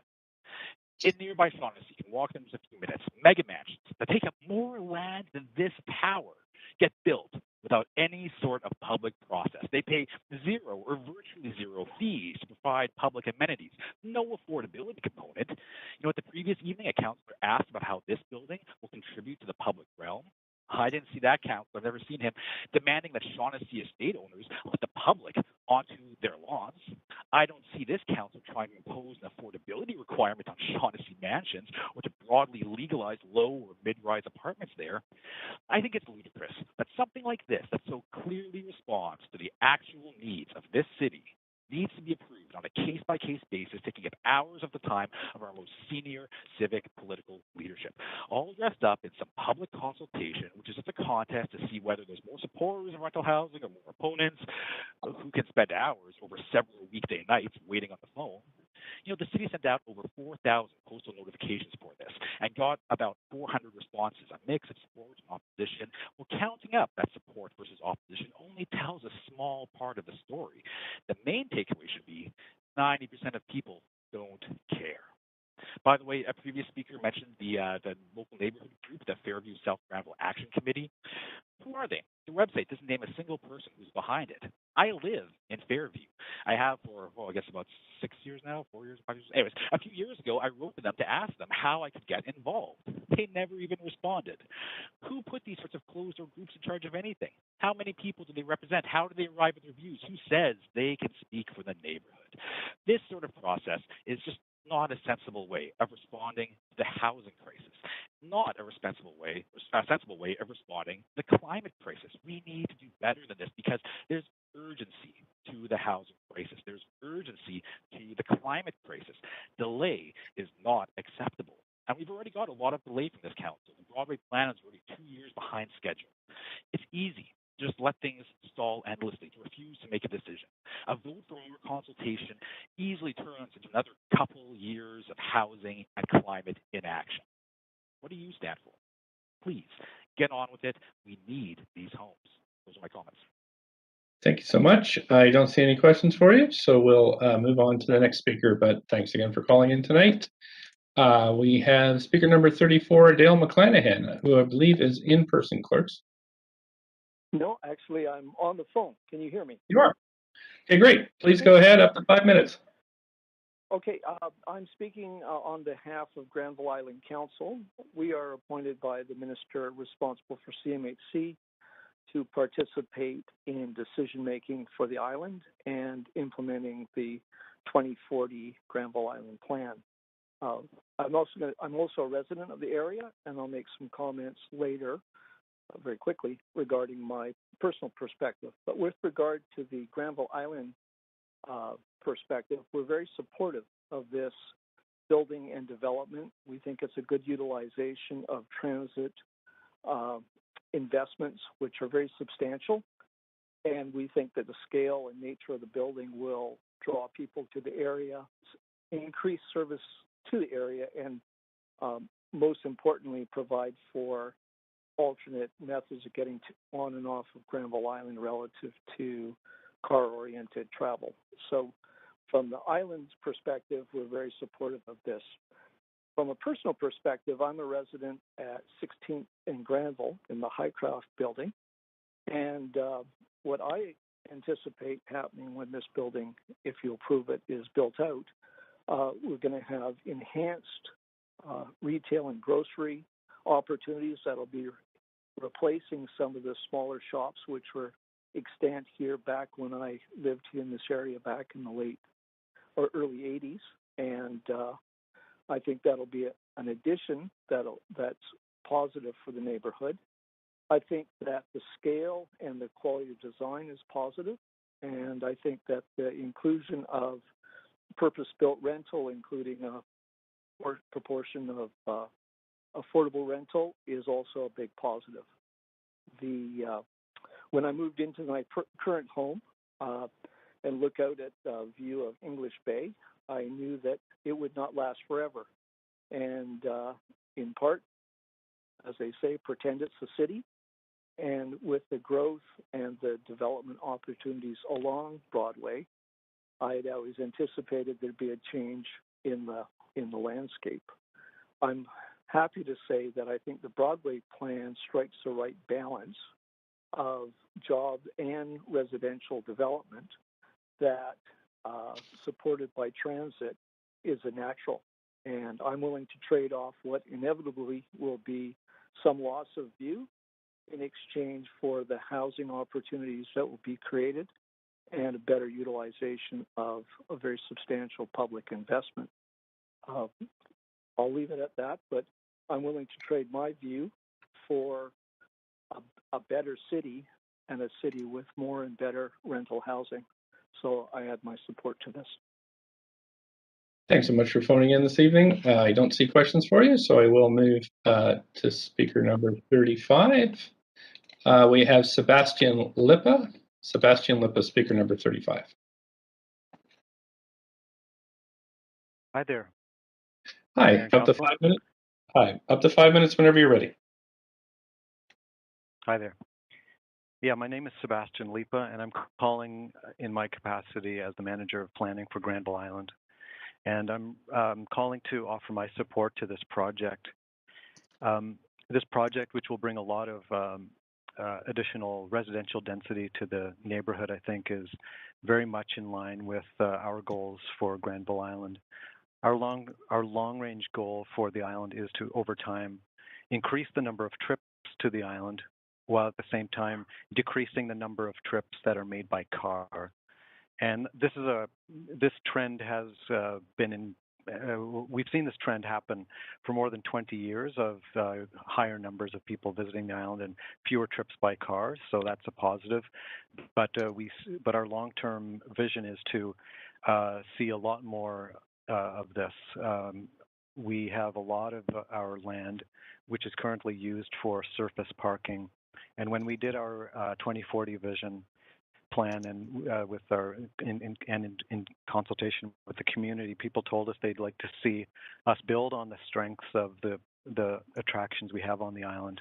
And our key strategy for doing that is redeveloping those some of the spaces that are currently used for surface parking for future spaces for food innovation, for arts and culture, and public spaces.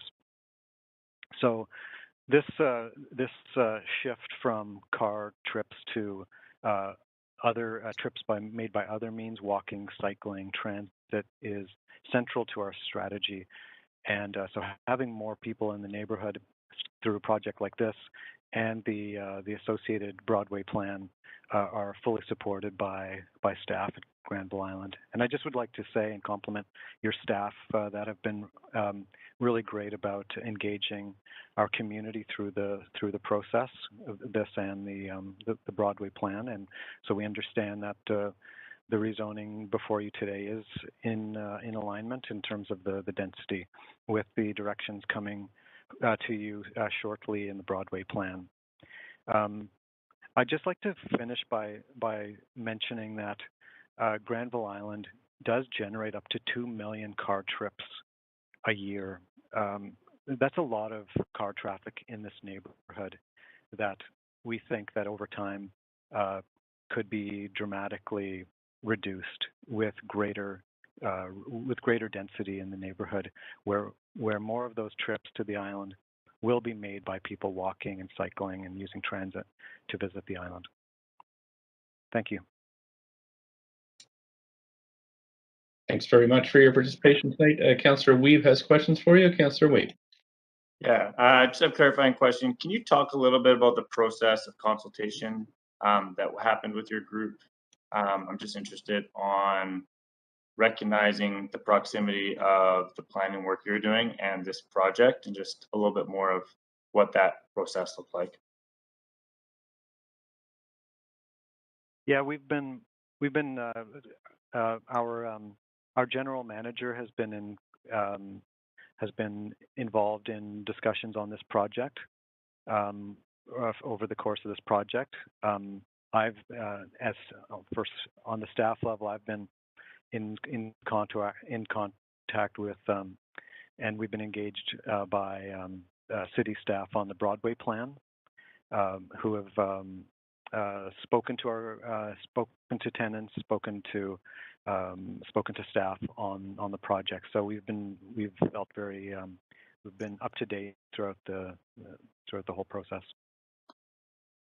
Okay, and part of that's on how we could create better walking paths from this project to Granville Island is one of the options. Is that kind of some of the dialogue?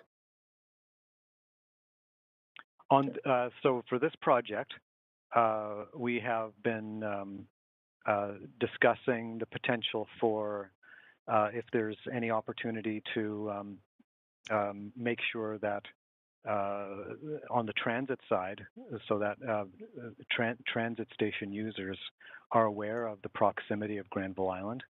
And that's something that we are very keenly interested in and appreciate that recognition that this would be an important aspect of the project. Okay, thank you for that clarification. Appreciate it. Thank you. That's it for questions. Thank you very much for phoning in this evening. Okay, Council, we're at 10 minutes to 8, so let's take 10 minutes and come back at 8 o'clock. Thanks so much.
Clerks are going to start now. So we have speaker number 36 up next, Jack Habert.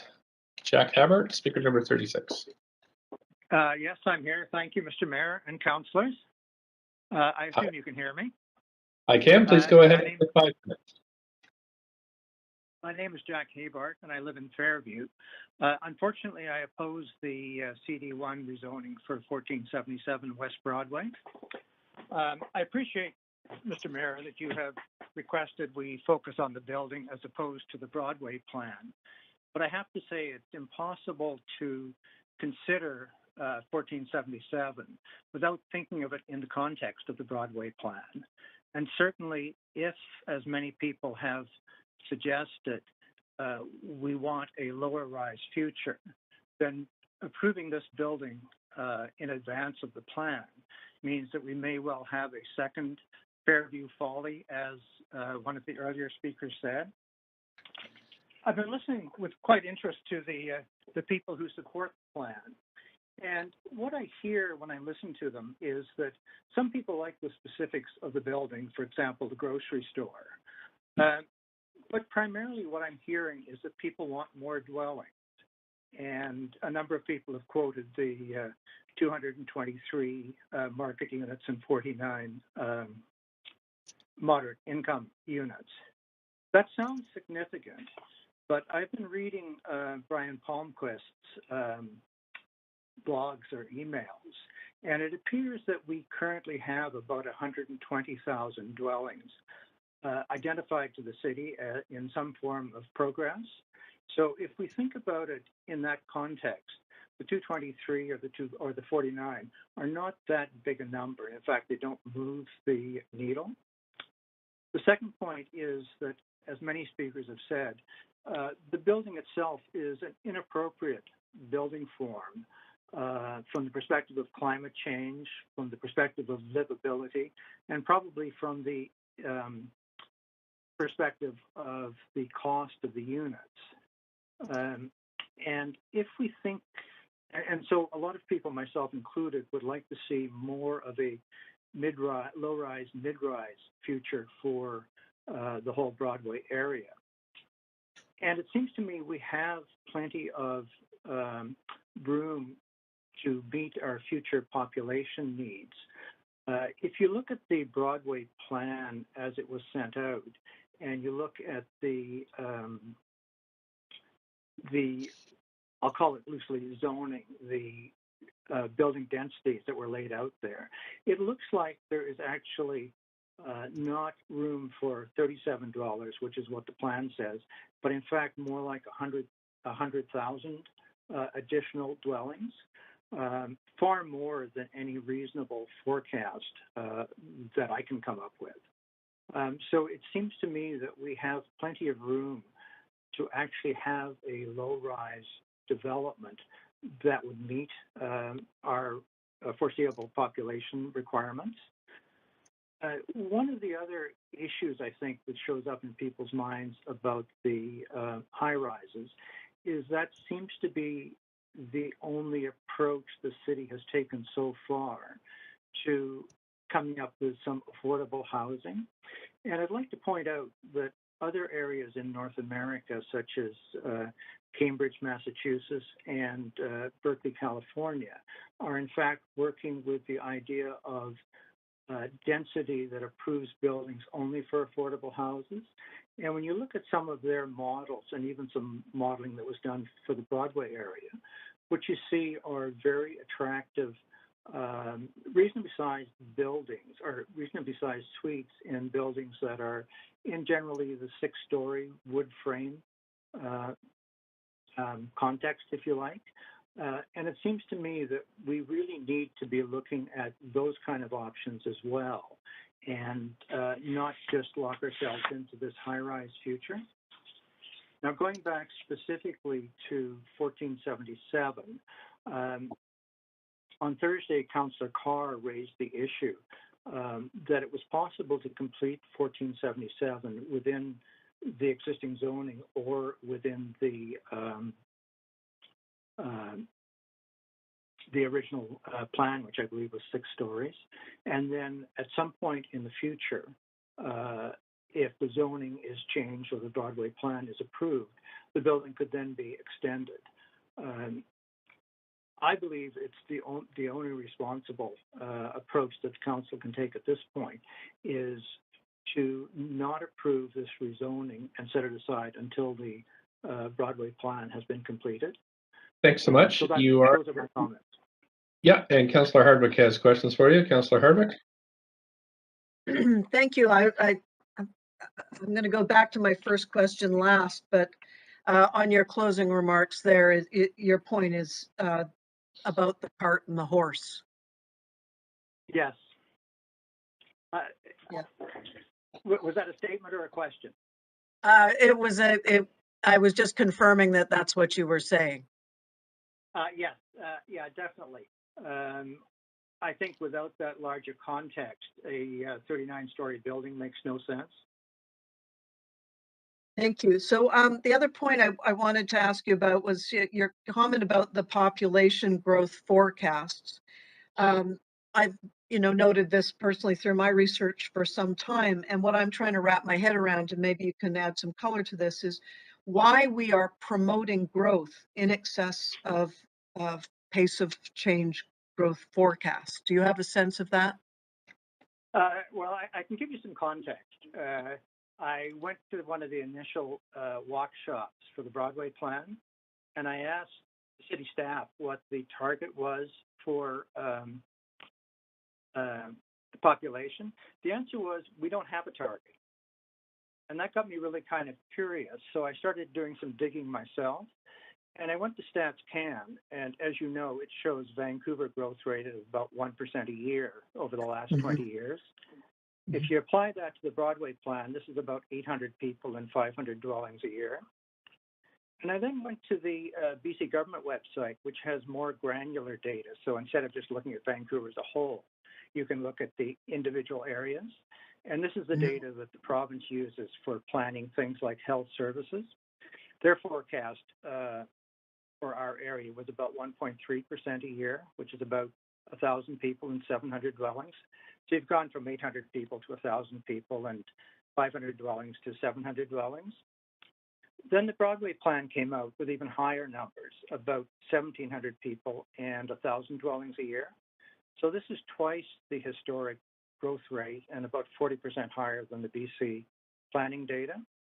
But then when I looked at Brian Palmquist's email, and you saw that potential for over 100,000 new dwellings, that's over 3 times the stated plan. And that makes no sense to me because that far exceeds anything that I've seen a forecast for.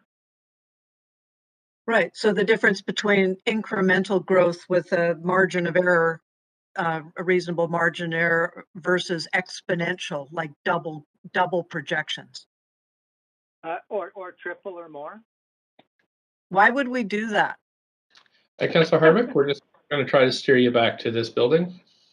Well, it is existential after all. Well, I think I'll just park it there, but I appreciate your comments very much. Thank you. That is it for questions for each today's speaker. Thank you so much for participating tonight. We have speaker number 37 is Cyrus Bowman. Thank you. I'm a middle-aged renter of 7 years in Fairview, living in a mid-rise building. I barely found the notification of this rezoning. I'm a neurologist who works with families with children with neuropsychiatric disorders and intellectual disability. I oppose this high-rise tower because its height comes at a cost to mental health and child and family development without improving community or personal safety. This tower rezoning proposes a minimal number of undersized family units and adds no further community amenities than the original design, which already includes the coveted grocery store, and none are being planned within walking distance. A mixture with mid-rise buildings, including at this site, could achieve the same housing unit goals and support a healthy, livable community. However, my strongest opposition to this rezoning application is that it is unjustified in its timing demands, and if passed, would establish that there are 2 sets of rules for development in Vancouver. And it would curtail a meaningful conclusion to the Broadway plan process, undermining confidence in public consultation, established laws, and meaningful debate for which I am entitled as a citizen and am paying for as a taxpayer. As Mayor Stewart stated at the end of the last session, I asked Council to, quote, maintain the integrity of the process. Here, a single developer chose to delay submitting a dramatically different development for a number of years because they were unsure of the city's plan and would prefer now to bypass the public process at the last minute. Now, to partially quote the city planner's report, if Council approves the recommendations, staff will work to ensure the height and density are compatible with the policy directions of Broadway and Granville Station area in the plan. Well, I'm sorry, but as far as I see on the public record, the elected mayor and council have not voted on approving any plan. Thus, current zoning takes precedence over staff-selected emerging directions. Regarding these emerging directions related to this building, staff have acknowledged that the proposed unprecedented building heights in their proposed Broadway plan are a concern to us, the public. Thus, council must acknowledge that there remains significant public debate to come. The Broadway plan remains a controversial one. Yes, I'm for increased density, but how dense? How tall? How evenly spread? How and will it be supported?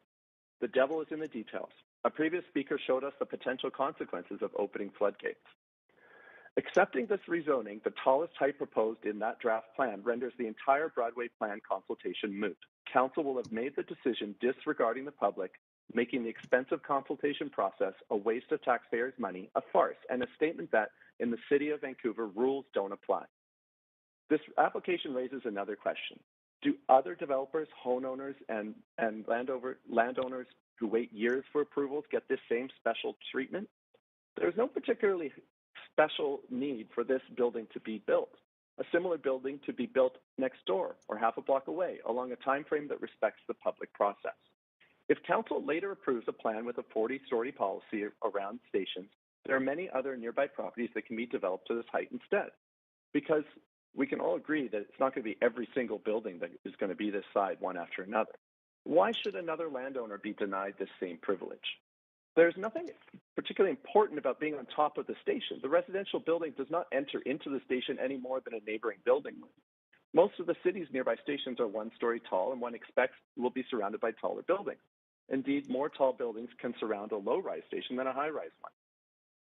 Now, the argument to complete construction at this site in one phase is not compelling enough to delegitimize the public consultation and create 2 sets of rules. The, quote, potential access and circulation challenges commented on by city staff are minimal. Lisa Gao, the executive project director of the Broadway subway plan, stated in their submission, the only customer service impact of phased construction would be a longer presence of protective hoarding around the site that may temporarily relocate bus stops. The inconvenience, staff wrote, would be an additional 6 months. It will not delay the station opening. These bus stops are already relocated. We transit riders are already used to the change. As my time is probably nearly up, let me summarize my views. High-rise buildings preclude the development of healthier communities with more sustainable mixed low and mid-rise buildings where public amenities are not an unfunded afterthought. The developer here chose to not consider any residential building options other than an unprecedented high-rise building despite many years of planning available. The rezoning offers no additional community amenities beyond the approved building. The rezoning would render moot any further debate around the controversial height and density aspects of the Broadway plan. The developer and city staff have not presented a compelling reason to disregard the integrity of the Broadway plan process. Thanks so much. Over top of the station is not a compelling reason to undermine due process, create double standards, and undermine public confidence in government. With I'm that, just going to I stop you there, but demonstrate leadership. I'm just going to stop you there, but you do have questions from Councillor Hardwick. Wow, thank you very much. Would you kindly share your statements with council via email? I would be happy to do that. Thank you very much. I'd really appreciate that. You're looking at all of this through the lens of a medical doctor, right? So yes, I'm looking at a medical doctor focused on families and child development. Okay, so that's really coloring your perspective, and yet you're concerned about delegitimizing the public process. How do those things intersect with this particular development proposal? Well, specific to this development, the high-rise component of it has so few real livable size family apartments that it really propagates a problem of families not being able to live in the city. You know, most of the apartments are one bedroom or studio, which is not what families live in. And as we heard from other speakers, you know, beyond 400 meters, you're taking a car. No family with 2 kids is going to be, you know, walking 1.3 kilometers every day to get their kid to school. Also, kids need, you know, green environments, public plazas to thrive, especially when we discovered in COVID where you need to stay away from each other. And children's mental health, let alone families' mental health, has significantly been challenged by that. With regards to the process, you know, we see in a public process that there are rules, and we believe in our society, and our society functions by having rules, and we must follow those. And the delays that would occur by waiting for the Broadway plan to happen are not significant. And there's no equal treatment to other landowners in the area by bypassing those rules. You know, so is this a? I'll leave it at that. Sorry. Sorry. So is this a cart before the horse argument with the plan generally, but then do you have confidence in the overall plan process? What's the sequencing that you see? Well, I believe this is certainly the cart before the horse. And in terms of the Broadway plan process, so for this process, I was shocked with how difficult it was to figure out what was going on with this building, as opposed to other tall buildings, for example, on Birch that were debated in the recent past. And that probably shows that, if I remember correctly, there were, you know, hundreds of speakers for that Birch building, but only 70 for this building. I would note that all the notifications were hidden under hoarding of the building of play. With the Broadway planning process, I'm disappointed that only one option is presented, and people were offered complicated ways of commenting on it. And it was quite difficult, to be honest, to answer the Broadway plan process. There were so many so many screens and tick boxes to go through. Well, maybe as we're coming out of the pandemic, we could take a breather and have enough time to focus on it properly. Thank you very much. Appreciate your comments very much. Thank you. Councillor, we have questions up to 5 minutes. Yeah, I'm really interested in one of your perspectives, and that is, do you think we should be taking a health and well-being lens to kind of every decision? So when we have a project like this, there should be notes provided to council on kind of how this building will ensure the health and well-being of the residents inside and the livability of the region. Is that, or the area, is that something you think that we should be really taking account in our decision making?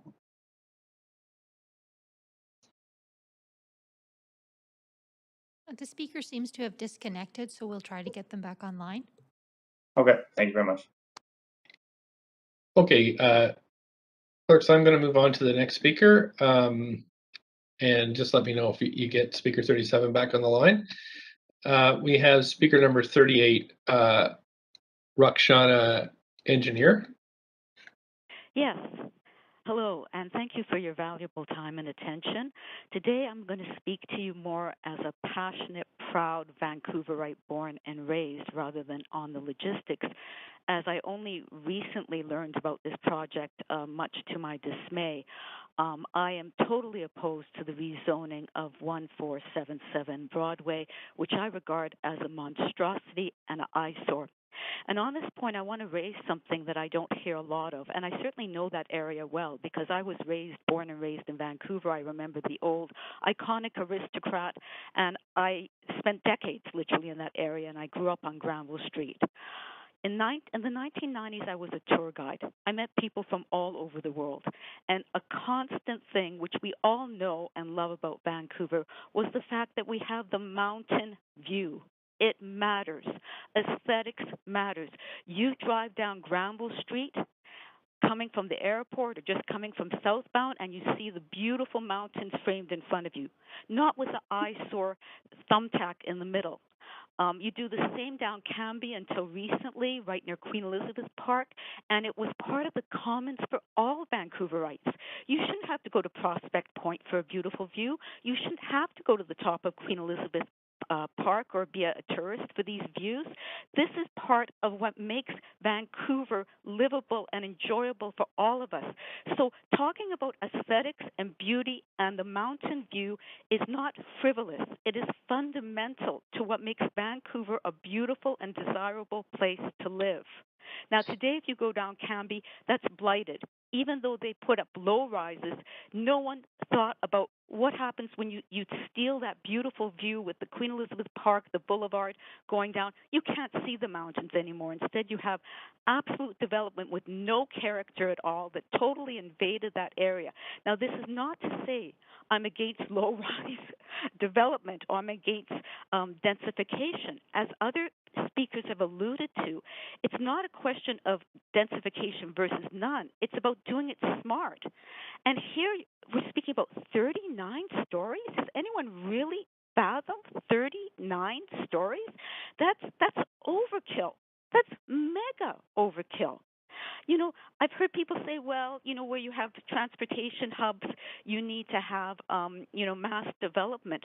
Well, you can't have a cookie-cutter approach. Each part of the city and Greater Vancouver is different. Granville and Broadway is not the same as other areas, and those areas have suffered. We can't just have this approach that wherever there's a transportation hub, suddenly we have to have a huge development because somehow that solves our problems. Many other speakers have talked about, the problems that come with high densification. What does this lead for as a cascade into the future? If we have a huge insurge of population, well, that requires more supplies. Has anyone talked about trucks coming into the city? Trucks produce a lot of very nasty pollution. Trucks cannot take subways. You need trucks to supply an ever denser population when it's that concentrated. What about infrastructure? Extensive and expanding new sewer and water lines in a 39-story building? What sort of stress does that put on the city's resources? I'm not an expert in these things, and many people who've spoken are, but that to me is just common sense. You cannot go that high without serious consequences. So to sum up, blighting out views, and I don't care if it's skinny or not, it just ruins the view, matters. High rises are not family friendly, as the previous speaker alluded to, and I have dealt with children my whole life, and I know the impacts of having children not raised in areas where they can access playgrounds and grassy areas and whatnot. Low rises are much more conducive not only to more beautiful views and sunshine, but also to community. You're far more likely to know your neighbors in a 3, 4, 5-story building than you are in a 39-story building. And I want to just end by alluding to, and I learned a lot because I'm new to all of this. I just learned about this horrible monstrosity, what Sean talked about. I was very disturbed about the skewing of public input, what apparently is that, and the questionable legitimacy and transparency of this process. Another speaker, Paul, again went into detail how mega high-rises are not eco-friendly. They're not eco-friendly. And then there's the undermining of neighborhoods. Thank you, Speaker. Your 5 minutes. So I do want to thank you for calling in this evening, and there are no questions for you, so I'm going to move to the next speaker. Okay. So thanks again for calling in tonight. Councillor Weeb, you had questions for speaker number 37, and he is back on the line if you wanted to ask your question. Yeah, I was really interested in your input on recognizing that we should be looking at health and safety outcomes on projects like this, on not just people in the building, but the livability of the area. Can you talk about a little bit about how we could and how important it is for us to make decisions as council utilizing health and well-being through every project and every kind of plan? Speaker? I won't pretend to be an epidemiologist or public health expert, But certainly being in a safe environment where children can go out and play, where they can interact with their neighbors, other children, where parents can, focus on what they need to focus on in their lives and not worry about what their kid is doing, is really important. There's no mention of any extra daycare spots. There's no playground mentioned for this building. I think that's all very important. There was a mention of a shaded park behind the Vancouver School Boarding Building. The availability of doctors' offices, pediatricians' offices, and schools is really important. I think it is beneficial that Granville Island is down the road, but again, it's not a walkable distance for any family from Broadway. And so having spaces really close is what matters, because those are the ones that get used. So to better understand the context of what's around when we're voting on family housing. Thank you. Appreciate those comments. Thank you. Thanks for having me back on.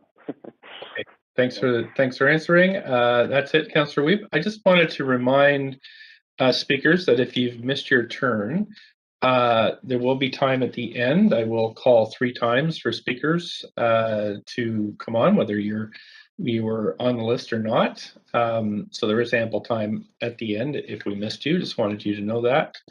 And I'm just going to read out the number for folks that are listening. 1-833-353-8610, code 106-1445 #, 1-833-353-8610, code 106-1445 #, and all that information is on Twitter at Van City Clerk. Okay, Council, we're going to move to the next speaker, who's John Donovan, speaker number 39.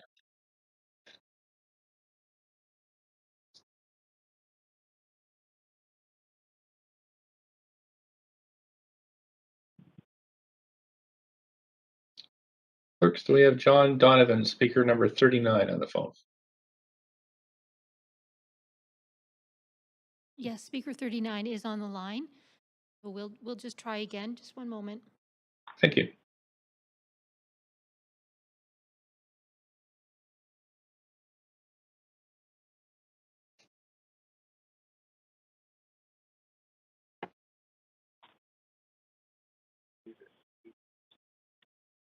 Hello, can you hear me? Sure can. Up to 5 minutes whenever you're ready. Hello, can you hear me? Yes, we can hear you. Up to 5 minutes whenever you're ready. I'm ready to roll. Mr. Mayor, councillors, my name is John Donovan. My wife and I live a half block west of Granville on 12th Avenue. We are firmly opposed to this development application. I thank you for giving me the opportunity to tell you why. We're opposed to this development because, well, for a variety of reasons, but they all come down to this. The building proposed is too big for the area. I understand that it makes sense to explore development along the subway line, but this is much too much, way too much. It's way too high, and there's far too much density in there. We don't need to cram all of that number of people and all of that height into one building at this juncture. There's 3 specific points I wish to make. First is, and you've heard this one before, this application is premature. The city has been working on the overall plan for the Broadway subway corridor for years. I recently completed a survey of the options that they were proposing, and I responded that I was very concerned about a number of things that were being proposed.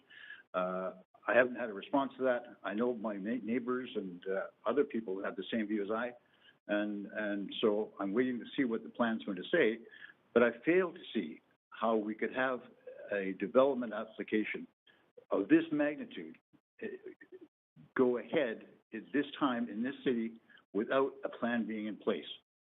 The planning process has been going on for years, and to proceed without it is just to make mockery of the whole planning process and of the public input. I note that developers' desires to proceed are really for his own convenience. There's no substantive reason why they can't complete the least required level to have the subway station and table the rest. In addition, I learned last week at the hearings that there are many new rental properties coming on stream.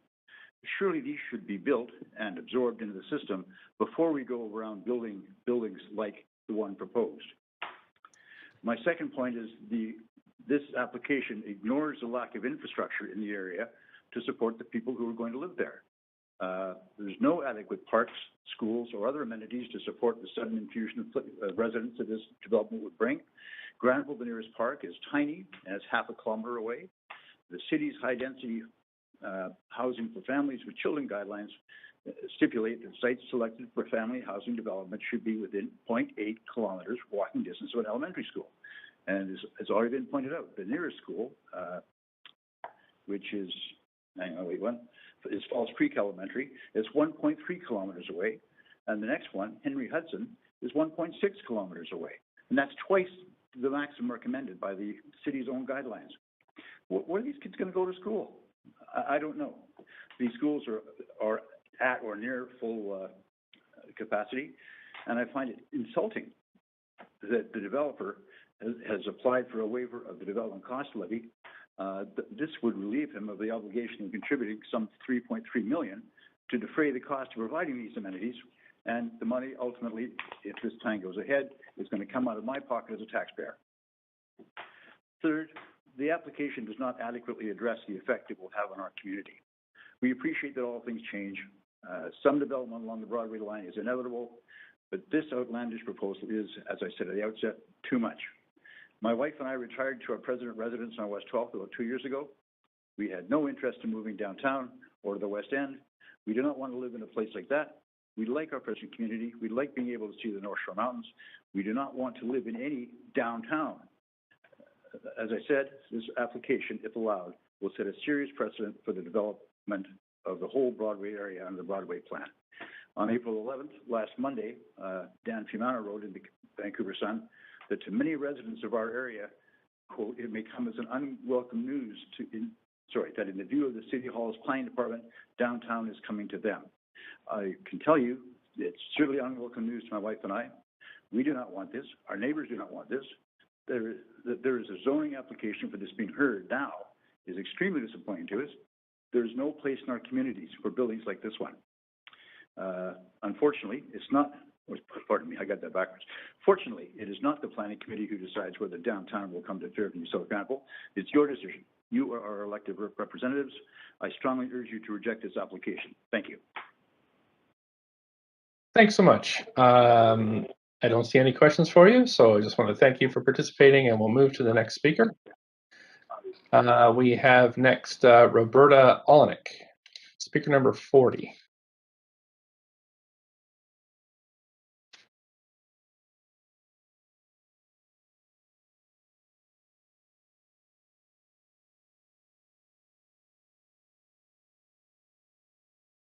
Hi, clerks.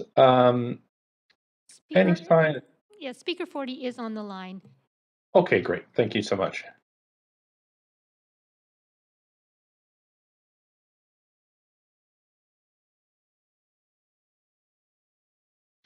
Speaker number 40, Roberta Olenek. Can you hear me? Sure can, up to 5 minutes whenever you're ready. Okay. I live in Vancouver and... Hello? Oh, hi, you might have your computer on? Oh, yeah. Okay, hang on 1 second. Let me get rid of that. No problem. Sorry. Okay, yeah. Right. I live in Vancouver, and I oppose the massive tower proposed for 1477 West Broadway. This is yet another one of those MERP spot rezonings that sow contention wherever they go. MERP continually insists on building structures local residents hate because they are excessive in size and density and give too many free gifts to developers in exchange for a paltry number of not even really so-called affordable units that are generally so tiny as to be barely livable. The report on this proposal states its height and density aligns with the Broadway plan. As many have noted, how can that even be considered justification for this project given that the Broadway plan is not approved? Yet another example of this council putting the cart before the horse. That the developer can switch midstream from an improved low-rise development to a proposed skyscraper doesn't pass the smell test. This tower would be ridiculously high, creating major shadowing issues. The existing shadow studies, as many have noted, fail to assess shadows at winter solstice, when it's the darkest time of the year, and the shadows shown are at the wrong angle.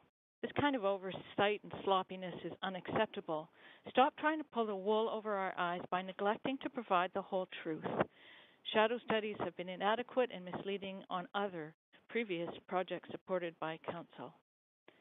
Some who support this project say their right to housing supersedes the need for sunlight and views for the rest of us. I don't think these two need to be mutually exclusive, as housing does not have to be in towers. Blocking light and views of Vancouver's stunning setting diminishes the livability of this city for absolutely everyone who lives here, or even just visits. The woman who spoke a couple of speakers ago about the importance of aesthetics and beauty could not have said it better. Views do matter. The developer will be exempt from CACs and has applied for DCL waiver. That will force already overburdened taxpayers to make up those lost millions in revenue. The report provides no details about the parks and schools needed to support this large-scale development. One of the few green spaces, Burrard Slopes Park, will fall under the shadow of 1477. Nearby schools are full. Towers above subways on busy streets lacking amenities for families are not the type of housing Vancouver needs. We need ground-level affordable housing and low-rise structures, not more and more of these hideous towers that make the city a horrible place to live. As a previous speaker who is a doctor working with family and children's health said, healthy kids need nature and green space. It is well documented that kids who do not have contact with the natural world suffer from nature deficit disorder. Symptoms of this include diminished use of the senses, attention deficit disorder, obesity, and higher rates of emotional and physical illness. And without connection to nature, kids lose that innate affinity with and concern for nature, animals, and the environment. People protect what they love, and they love what they know and understand. I worry that kids raised in the new concrete jungle that Vancouver is becoming will not know and love nature and the environment, and thus will not strive to protect it. Vancouver, with its views and easy connection with nature, spawned Greenpeace and many other green initiatives. What will a tower-infested Vancouver spawn? In addition, these concrete and glass towers are not green. Building them sets us back from our climate change goals. So I don't understand why this council keeps pushing them on us. Low to mid-rise buildings have much less greenhouse gas emissions than high-rises. This development and the precedent it sets will lead to land lift, increasing unaffordability, leading to potential demolition of the low-rise affordable rentals in the neighborhood. And as usual, the city's engagement process is flawed and designed to manufacture consent. I wonder in this case how many of those who have participated in the engagement process actually live in the area or even in Vancouver. Decisions like this should reflect what Vancouverites want. I sent Council an email on April 5th with details on what I consider to be some major flaws in the whole way the city conducts its surveys and other engagement processes, and I refer you to that. I know I've not said anything here you've not already heard from very many others. I just hope you will actually listen this time and vote no on 1477 West Broadway. Thanks so much. That is it for, I don't see any questions for you, so thank you very much for calling in tonight. And I am going to go to the next speaker. We have speaker number 41, Colin McGrath. Hello, can you hear me? Hi there. Hi, up to 5 minutes. Hi. Whenever you're ready. Thanks. Yeah, great. Thanks, Mayor and Council, for the opportunity to speak. I am a resident in Vancouver. I am calling in opposition to this rezoning. I actually like to think that I'm actually well tuned in what's going on in the city and city council matters. I've spoken at council before. This one actually was something that I only came to know a couple of weeks ago, to be frank, and so that does speak to what I think a lot of other folks have said on the call here. In the time that I've sort of looked into this, I really feel that I know that there's comments saying keep the plan separate from the building, But I mean, the only reason the building is being proposed as it is largely because of the plan and preempting the plan. And I would say that preempting the plan, I really call the council to say that by doing that and voting in favour of this, it really does call into question council and also the plan itself. The plan was a process. It's taken a long time. I know people might be frustrated, but it's nearly there. And this developer took it upon themselves to commence their building work. And I heard some other things about some questionable baiting and switching on 6 to 39 and all those sorts of things. But I think that risk was taken, and I think that I had a personal experience with the city trying to preempt the securing 6-story rentals along that passed in December when I was trying to work on a small-scale project for ourselves to build a rental suite in our home based around some of the things that would be allowed in that. That actually did get approved in December. When I was asking earlier in the year, city planners said, well, you can't preempt the plan based on a plan that have not yet been approved. Like that's not city policy to do that yet. So I was not allowed to do that or even be considered for anything else. Yet here we are with, what looks like a separate set of rules for different developers. So I call that into question as well.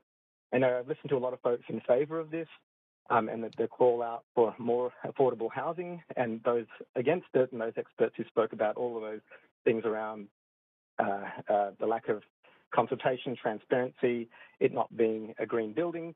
I would say that those who are saying we need more housing and more affordability, I would suggest this building does not represent affordability. I think the amount of building that is affordable, the amount of suites that are affordable in this building is a small amount of floor space in near unlivable sort of situations for those who would live there. And I think that if we were to effectively say, let's not talk about the plan and talk about the building, which is hard to do, but if we were just to look at this building, I would say that this doesn't meet the test for the concessions that are being given away for this building in terms of the density and height in exchange for that small an amount of affordable housing. I would suggest that should not pass. And when I just heard on this call tonight that there's exemptions on the CACs and the DCL waivers, that even astounds me even more. So I would ask for council to look at that in the spirit of credibility for the Broadway plan, alignment to one rule for all in this city, and actually everything else everyone said about the infrastructure that's available to support a building this size, and the fact that it actually could be built as it was already approved and then built upon later, which I just also heard in this session tonight, makes me even more resolved to say that should be where this developer has to look at as their option moving forward, and not to expect that this passes a rezoning. So I thank council for the time. I ask them to listen to what all the folks are saying here and consider that in your vote tonight to oppose this. Thank you. Thanks. Councillor Hardwick has questions for you. So recurring themes, cart before horse, delegitimize public process. So why would, having listened to all this, why do you think we're doing this? What do you think the motivation is? Well, I think it feels like to use the term, the fix is already in on the Broadway plan. So people are like, let's just move on forward. And there's a will to see that happen. I think there's always money in question and the ability to make profits. And I think there's a lot of people saying we need more housing, and they genuinely, they're not wrong, but is this the right type of housing? I don't think we get down to that level of consideration. So I think this is driven largely by a developer economic agenda, and that's it. Nothing more. I think that most of these units will be sold not for affordable housing, but for luxury housing. And I just don't think that's why we should approve a rezoning like this. Thank you very much. Thanks. That's it for questions. I move on to the next speaker. Thanks so much for calling in. The next is speaker 42, Bobo Irich. Yeah, that's me. Hi, up to 5 minutes, please. Hi, thanks, Mayor and Council. Thank you for hearing from me about 1477 West Broadway. I'm a Vancouver resident, and I have been for a decade. A bit of an aside, I think it's really just, I think it's wrong to ask speakers where they're from. I know Council wants to hear from residents, but it has the effect of disenfranchising folks who may not live in Vancouver, but who work here and would like to live here, but can't because we haven't built enough housing, and housing has become unaffordable. So that's just a little bit of an aside. And you know, we've consistently underestimated the number of people who want to live in the city, and we haven't built enough housing for even that underestimate. So on that note, I'm speaking in favor of the proposed redevelopment at 1477 West Broadway and the 223 homes that are going to come along with it, and I want to be a voice for the people who will get to live there. I wanted to thank the councillors who on March 1st voted in favor of moving ahead with the public hearing. I think council would have erred in referring this proposal back to staff to wait for the Broadway plan. And I think the draft release of the Vancouver plan shows us why. Ever so often in our public hearings, we've heard arguments of people opposing specific developments or rezonings on the basis that, you know, it's preempting what's happening in a citywide plan. But 3.5 years later, we still only have a draft that's years away from any specific rezoning and land use changes to actually address the problems in the city. So if you had voted to wait on this proposal, we would still be waiting until after the Broadway plan would have come up for a vote. And even then, you know, there's no guarantee that that's going to pass. And even if that passes, there's no guarantee that this project would then come forward again in this specific configuration that provides much needed homes for the area. So I really think that we should be, you know, when we're looking at this specific building, we should be looking at, do we need more rental homes? And the answer is very clearly yes. You know, the point at when we want to be building this, the subway station is currently under construction. And do we want to have more delays? Do we want to have a construction process that happens in 2 separate phases? I think that's both financially and I think it's financially irresponsible and would represent sort of an irresponsible approach from governing to overlook those sort of financial considerations and the impact that's going to have on delaying homes that people need in Vancouver. So thank you for hearing from me, and I do hope that you approve this development. Thank you so much. I don't see any questions for you, so I will move to the next speaker, who is Danielle Leslie Brown, speaker number 43. Hello. Hi there. You have up to 5 minutes whenever you're ready. Okay, great. Well, my name is Taylor, and I'm 24, and I'm speaking on behalf of my sister Danielle, and both. Sorry. So hi there. No, that's Sorry. no problem. Yeah, we're not supposed to do that. Is your sister available to speak? No, she just registered for me because I couldn't at the time. That's simply it. But she agrees with everything I'm saying. If council will allow it, we can go ahead with the speaker. Anybody object to this? I don't hear anybody objecting, so please continue. Okay, wonderful. So I'm speaking we as residents within the Fairview community. So I believe this application is quite a special case because it signifies the precipice for so much worse. Deliberate gentrification and displacement through the unapproved Broadway and Vancouver plans.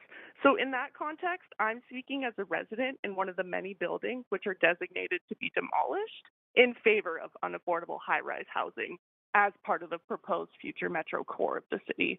Therefore, if both plans are approved, my sister and I will inevitably become homeless, as we will not be able to afford these new rental rates, even as they're considered below market value. So I would just like to stress how extremely consequential your positions are on this board. I'm unaware if any of you have ever been at risk of becoming homeless through gentrification during your life, but I can share that it is not instantaneous. Instead, it begins with projects like this, which is predicated on the fallacy that the city must choose between the measly amount of units that profit-driven developers are willing to spare or having no units at all, when there is, of course, the option to build housing that prioritizes citizens over money. That is why I believe this rezoning application should be rejected, but the applicant should be more than welcome to reapply for rezoning when adjustments are made in order to ensure that no future displacement occurs through incremental gentrification. And that's by providing more below market units and reducing those rental rates to prices that are realistically affordable for the working class, not just simply below market value. I believe if the city government truly cares about providing affordable housing options for the working class majority in a time where the housing crisis seems to have no end in sight, you would not be actively eliminating one of the few remaining communities with affordable housing already existing within it, but rather preserving it as such. And that is almost impossible by adding a 39-story luxury apartment building. And I fear as the crisis of homelessness continues to grow alongside each new applicant's profit margins, that by approving this project along with other future projects outlined within the socially and environmentally disastrous Vancouver plan, it's only a matter of time until this city is inhabited solely by the housed richest of the rich and the houseless poorest of the poor, with the working class pushed further into poverty through direct government policies. Words are cheap. Actions to combat the crises you must address are not. That is why I believe it is your civic duty to vote no on this rezoning application. Failing to do so only cements the worst future for this community as well as the city of Vancouver, and we will not be able to forget that when it is election season in October. Thank you for your time. You do have a question from Councillor Swanson. Councillor Swanson, go ahead. Yeah, thanks for coming in. I'm speaking here as someone who was actually gentrified out of the Fairview Slopes after having lived there for 9 years. This was in the early 80s when it was rezoned for condos. So I'm interested in what you think the process is by which you could be gentrified out of your home if this goes ahead. And just a reminder that we are speaking directly to this building tonight. So if you could keep your comments to this building, that would be great. Of course. So this project alone will not displace anyone currently, but I think we can both agree that if it is approved, it's only months until another site is up for rezoning down the street, and this trend continues to grow in search of profits through unsustainable economic growth. Okay, thanks. And what would you do if you were in charge here to get more housing that really is affordable? Yeah, I mean, I believe that there is the idea of nonprofit housing that should be explored much more thoroughly, especially in a time where a crisis has been continuing for decades with lack of affordable housing for the working class. And I believe that densification is not an issue as long as it's done organically and at scale to the already existing neighborhood, not by increasing it threefold to 39 stories. Okay, thank you, dear. Thank you. That's it for questions, and I'm going to move to the next speaker. Thanks again so much. Next speaker is number 44, Margaret Robinson. Speaker 44 is not on the line. Thanks. And we have speaker number 45, who I believe who's on the line, Mary Masati. Hello, can you hear me? Sure can. Up to 5 minutes, please. Thank you so much, Mr. Mayor and Council, for allowing me to speak. I wanted to add my voice in opposition tonight as somebody that lives just across and down the street from the proposed site. I wanted to, thank, first of all of my neighbors for speaking so eloquently with so much excellent information on all of the negative impacts that a tower this size would impart, not only the social and health, but the environmental and economic impacts, not to mention the problems that many people have raised with regard to the consultation, the rushed process of this entire building.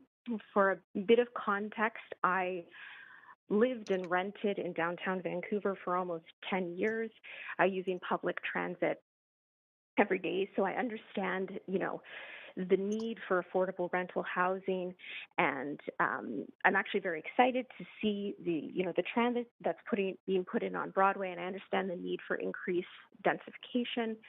However, a building this size is simply just too tall, and I don't think that for this community that is the best way forward. My husband and I, have luckily been able to move to this area, and the things that drew us here were the low and mid-rise buildings and the livability and community feel, and I would hate to see that get taken away, because a building this size is one thing in terms of, obstructing the views and, creating shade and robbing us of our sunshine, but it wouldn't just be this building. And I think in terms of, the long-term goals for this area, that there are, as raised by many other speakers, there are different ways to do that to achieve the same goals.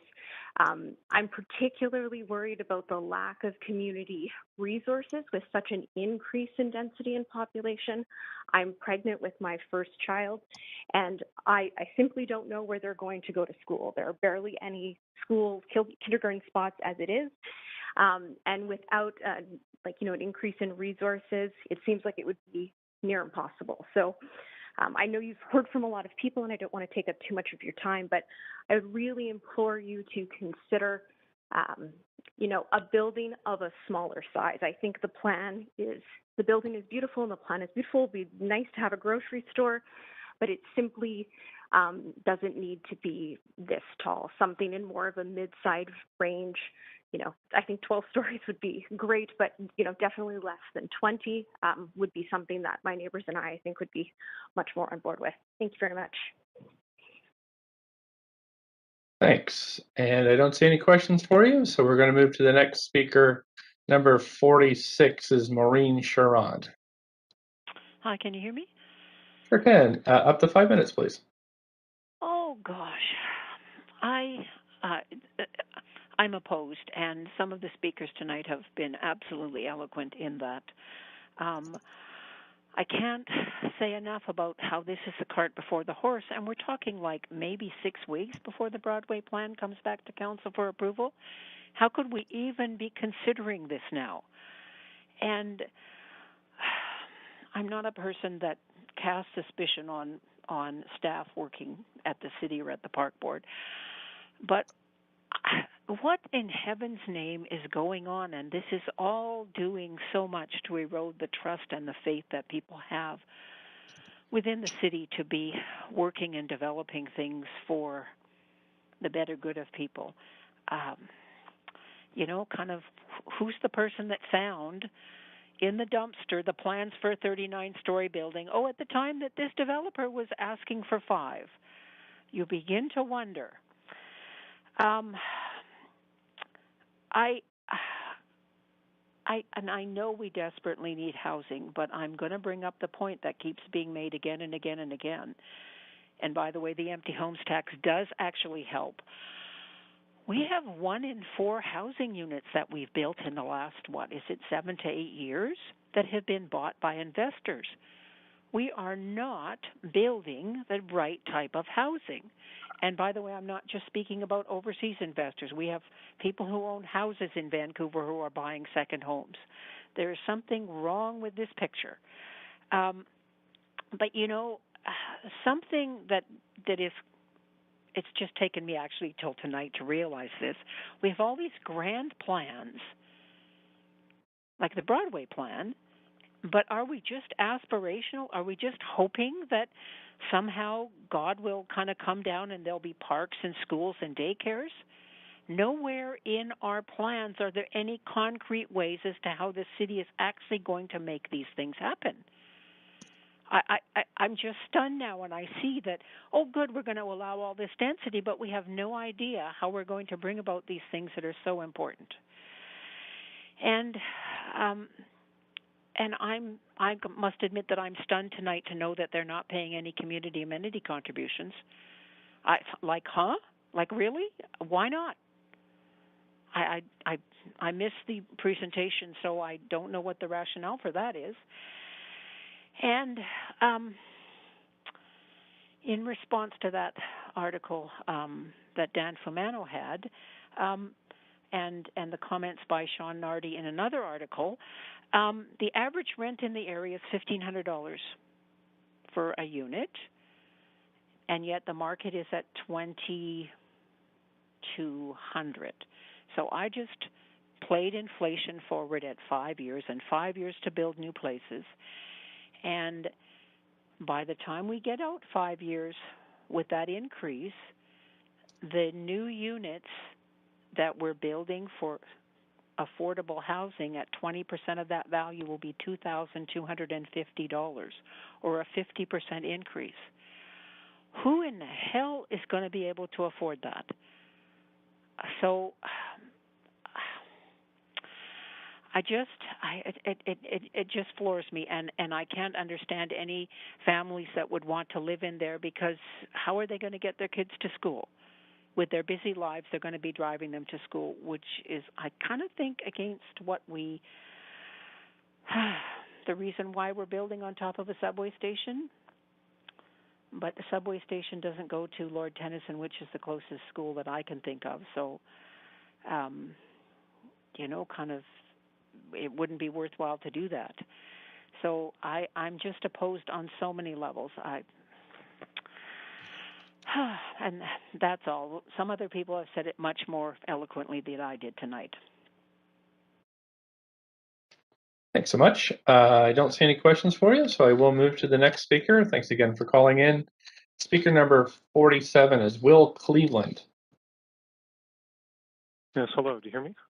Sure can. Great, thank you. Yes, my name is Will Cleveland. Thank you, Mayor and Council, for the chance to offer comment, and I am calling because I'm in favor of the proposed project.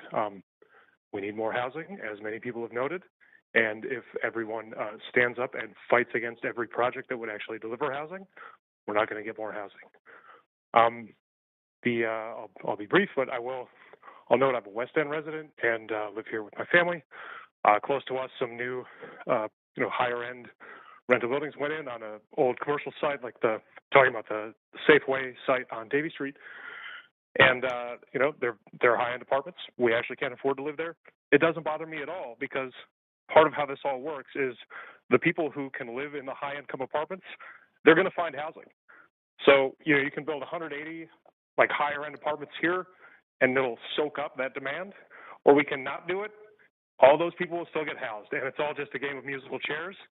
They're all going to get chairs one way or the other, and someone gets left off the end. So to the extent that you can do a project like this, put in market rate housing that's going to go to people with higher incomes and also get 20% affordable units, I think that's great. I think that's a win. To me, that's a no-brainer. That's all I got. Thank you. Thanks a lot. I appreciate you calling in this evening. I don't see questions for you, so I will move on to the next speaker. Is Gail Gavin, speaker number 48. Thank you very much, Mr. Mayor and Council. I oppose this development. Point of privilege, Mayor. I'm having trouble hearing the speaker. Sure. Speaker, if you could speak a little closer into your handset, that would be great. How is this? Much better, thank you. Okay, thank you very much for letting me know. Does my clock start now, or? Yep, go ahead. Okay, so I'm not in favor of this development, and one of the main reasons is the question of process. The Broadway plan, as I have learned, is going to be considered within a few weeks, and yet this proposal sets a huge precedent for the whole of the Broadway corridor. We residents have such a little bit of input into what happens and in our city. Reports come out all the time from city staff, and council seems to just automatically refer them to public hearing, and seems to me most of them seem to pass. But I might be wrong about that.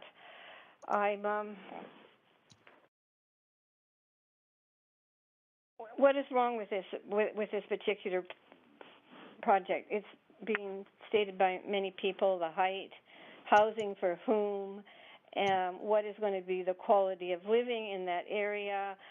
Just generally, we don't have a plan come yet, but we've heard, and we always know there's questions about schools. We don't have enough parks.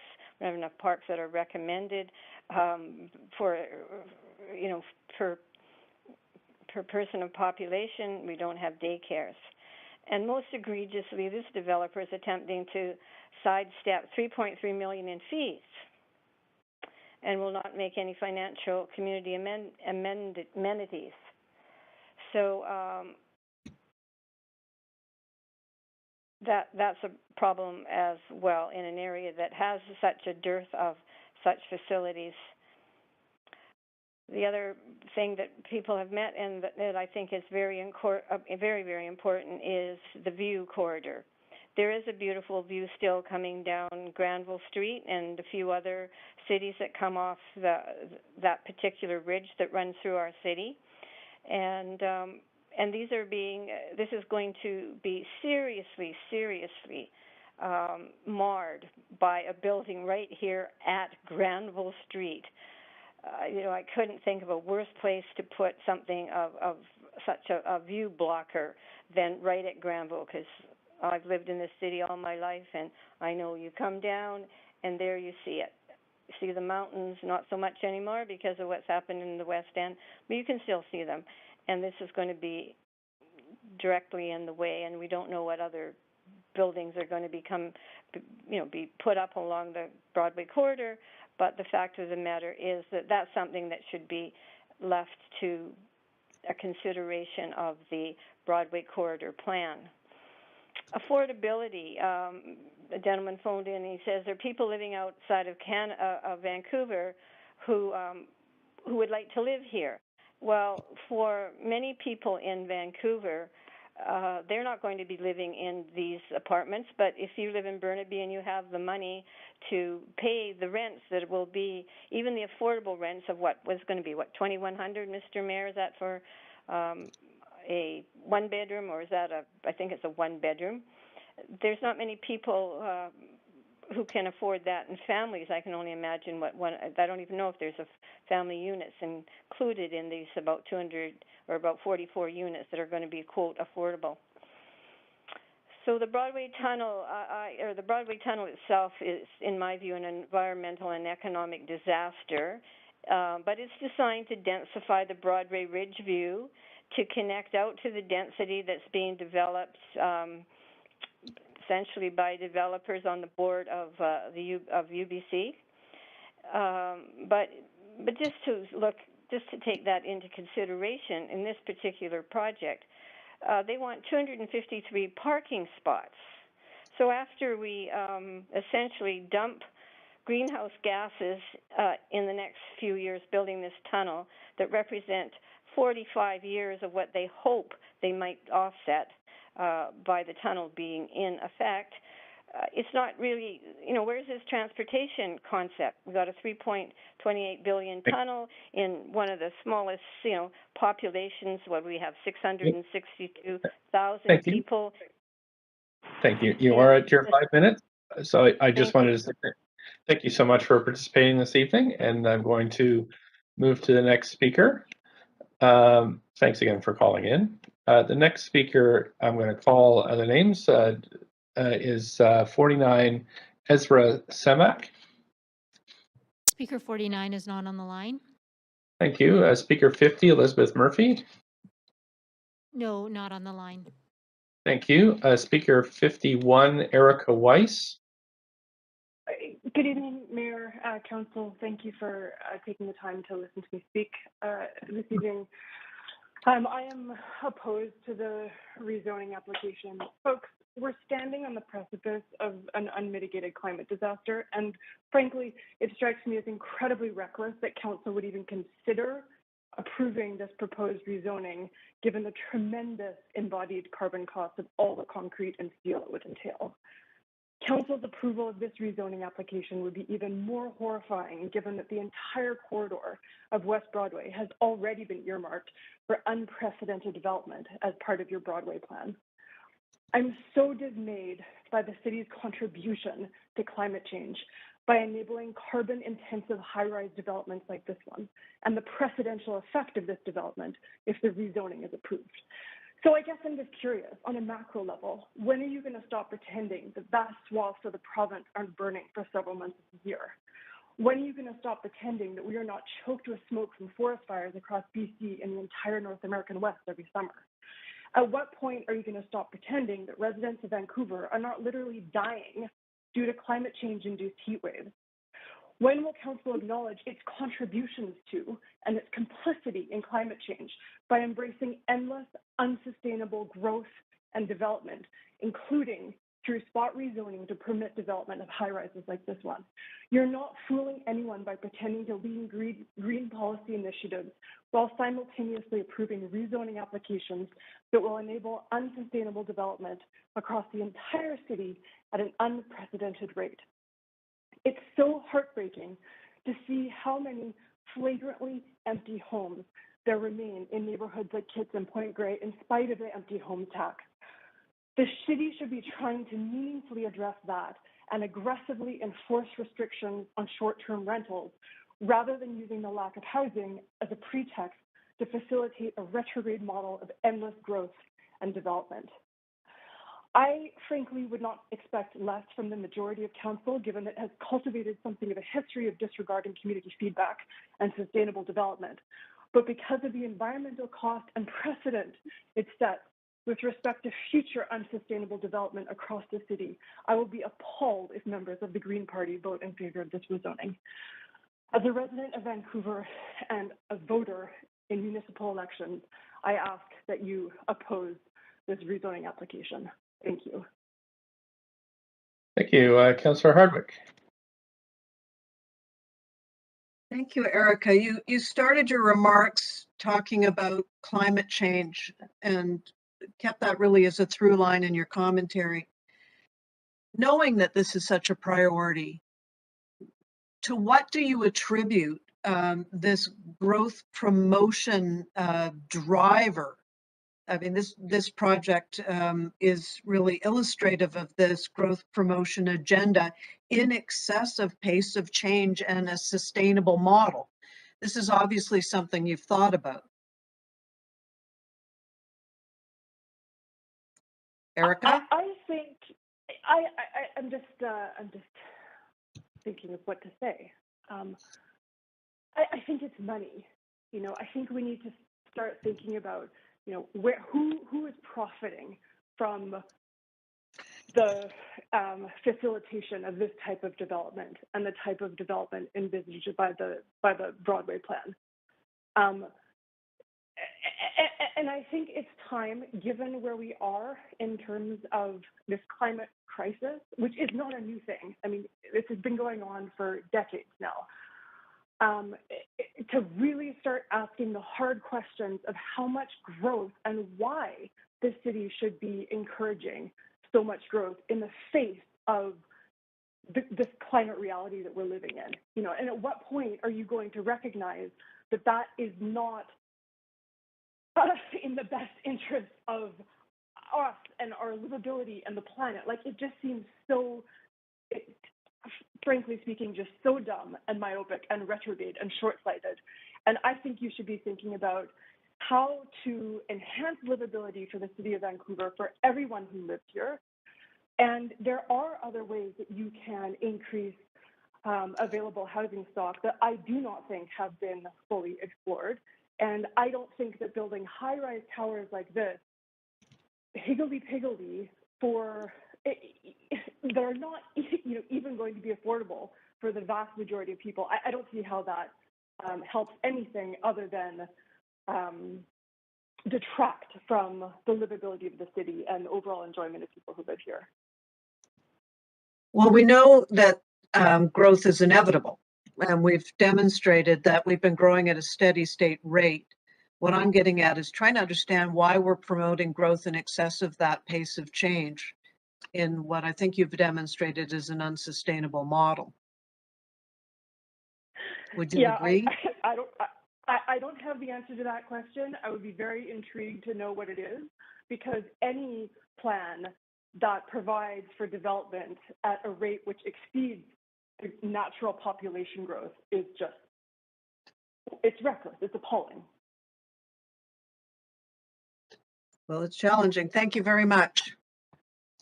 Thank you, Councillor Hardwick. Okay, thanks. There are no more questions for you, so we're going to move on to the next speaker, 52, Andrew Shields. Hi, can you all hear me? Sure can. Up to 5 minutes, please. Great, thank you, and good evening, Mayor and Council. I wanted to call in to express my support for the proposal being discussed tonight. So my name's Andrew. I was born and raised in Vancouver, and now I'm attending UBC with about a year of schooling to go. And as you're all aware, for young people like myself, despite being born and raised here, it's becoming increasingly difficult to find accommodations in the inner city. Because of this, we're being pushed further and further away from the downtown core, and it's hard to imagine that I might not have the option when I'm older of living in the city and having the accessibility of being near my parents. As someone who utilizes public transit, I like that the proposed developments right on the future Broadway subway. I can see myself living somewhere like this and commuting to both UBC and to work, and take advantage of all the other proposed amenities. I think this project would be an asset to the community and a success for the council. Thank you. Thank you. I don't see any questions for you, so I will move to the next speaker. Thanks. We have speaker number 53, Kia Gaffer. Hello, Mayor and Council. Am I coming through clear? You sure are. Go ahead, up to 5 minutes, please.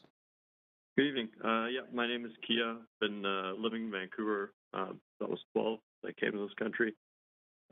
Progressively, cost of living has been making it increasingly difficult to live in this town. And I plan on continuing living here. Make a pretty lengthy commute to get to the job that pays below what it should already, and finding housing is just a ridiculous challenge for a lot of people in my generation. And it seems as if every time we have the option to develop or rezone for the purpose of density, we have this block of people who are contemplating things like views and aesthetics, and that must be really nice. But unfortunately, a grocery store conveniently close to my place is something that I'm trying to really get going, and it would be nice to have a place that doesn't bankrupt me every month in order to live in. Again, so building more dense rental developments is like something that every city should just kind of accept that needs to happen, like regardless of what we might have to compromise in this situation. I think I heard someone talking about Paris and Barcelona earlier. Those places aren't exactly doing great with that either, but they're like vastly historical places that like, to have their own block of people protecting that part. This being on top of a SkyTrain station, like that's huge. So many people like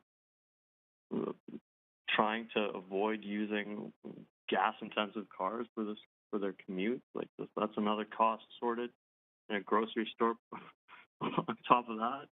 I don't know. From what I see, there's a bit of a disconnect between the people who are being heard, possibly here. And I'm just here to let you guys know I'm in favor of this, and I think a lot of people in my age group are as well. So that's it. That's all I got to say. Thank you very much for listening. Thanks so much. I don't see any questions for you, so we'll move to the next speaker. Is Jane Frost, number 54. Good evening, Mayor and Council. Can you hear me? Sure can. Up to 5 minutes, please. Great, thank you. My name is Jane Frost, and I live in Fairview. I oppose the CD1 rezoning 1477 West Broadway. Before I get into my remarks, which are going to focus on affordability, I'd just like to make a comment about schools in the vicinity of 1477. 3 years ago, my granddaughter's parents put her name on a list for entry into kindergarten at the Kobe Lang. She was 92 on the wait list. And here it is 3 years later, and the wait list is even longer. So, to affordability. Many of the people who have spoken tonight and who support 1477 do so because they want more affordable housing. I want more affordable housing too. However, we need to be realistic and set the record straight. As we've seen happen in Vancouver over the past 15 years, massive upzonings like 1477 have actually decreased affordability because they create land inflation and a gentrification ripple effect. The proposed upzoning will cause the subject property to increase in value. Since BC assessment uses best use to assess land values, it will look to 1477 as an example of the best use for surrounding properties. This will cause the older buildings a few blocks away to increase value, appreciate at an accelerated rate, and cause their property taxes to go up. When the property taxes of these buildings go up, first, rents go up, and second, landowners start to think about selling or rezoning their older buildings. When this happens, renters are evicted, and based on statistics, when older, affordable buildings are replaced by large concrete towers, the new homes are usually smaller, rent for the same or more money, and people usually don't return because of the upheaval. This is already happening in real time. 2331 Granville Street, located kitty corner to 1477 West Broadway at 8th and Granville, was listed for $21 million in July of 2021. At the end of July, Council allowed staff to consider the rezoning at 1477. A month later, PCI Construction announced that it wished to build this 39-story building. And a few weeks after this, 2331 Granville delisted and relisted for $30 million. That's a 43% increase and almost double the assessed value. This is property inflation happening before our very eyes, even before this rezoning is approved by Council. That $9 million inflation will decrease the affordability of future homes at 2331 Granville if you approve this rezoning. If we want to build affordable, sustainable housing and do it quickly, then the city should build within the existing zoning to control inflation, and only when that is exhausted, make incremental tweaks to that zoning. Use Council's rental-only zoning powers. Give incentives to developers to build affordable rentals by expediting processing and reducing fees, costs, and requirements. Provide incentives for wood-framed low and mid-rise construction, and control city spending so that you are not exacerbating the vicious cycle. Massive upzonings like 1477 contribute to land inflation and gentrification. This application will lead to increased taxes, higher rents, and encourage demolitions in the neighborhood, decreasing affordability. Based on this, I ask you to please reject this rezoning. Thank you for your time. Thank you. You do have questions from Councillor Hardwick. Thank you very much, Jane, and certainly do agree with your analysis around land inflation. You urged Council to reject this application. What would you do instead? Well, just to quote a previous speaker partially, I would take the blueprint. I wouldn't put it in the dumpster, but I would take it back to the drawing boards based on the comments that I've heard tonight about what is realistic for the Broadway corridor. And it's not 39 stories. It's not healthy. It's not pleasant. It's not a good idea. Okay, thank you very much. Appreciate your time. Thank you. Thank you.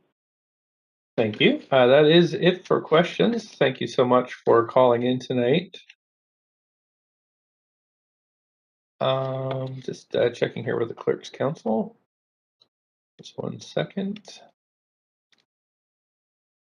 Okay, we're going to go to speaker number 55, Frank Heinzelman. Hello, yes, I'm here. Can you hear me? Sure can. Up to 5 minutes whenever you're ready. Thank you. Dear Mayor and Councillor, I appreciate the opportunity to talk about this proposed development at 1477 West Broadway. I'm opposed to this rezoning that would permit a 40-odd story building there. and I give you a few reasons for that.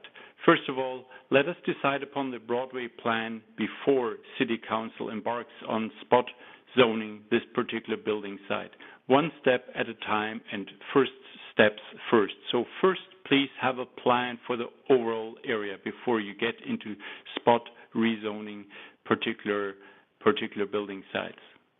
Second point is towers such as the one proposed are the most carbon intensive to build and energy inefficient to operate over their life cycle.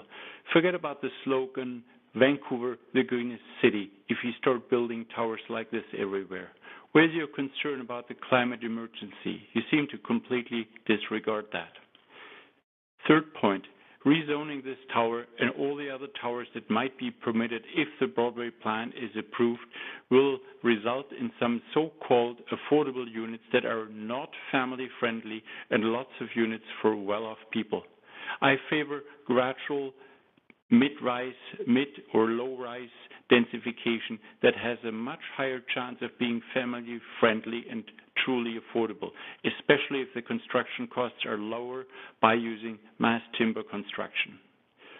Fourth point, I'm opposed to the sprawl of downtown onto the west side.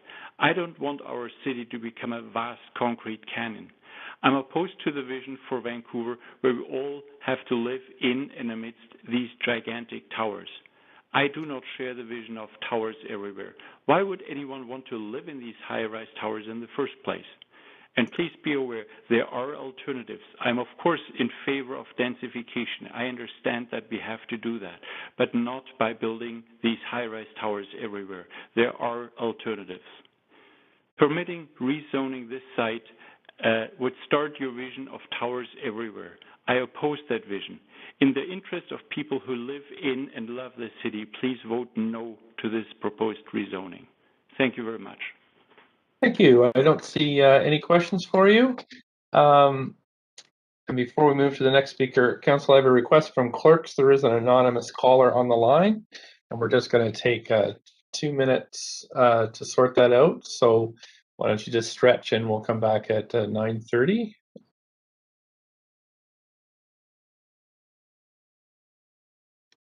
Just 2 minutes of break for clerks to sort this out.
number 56, James Murray, on the line.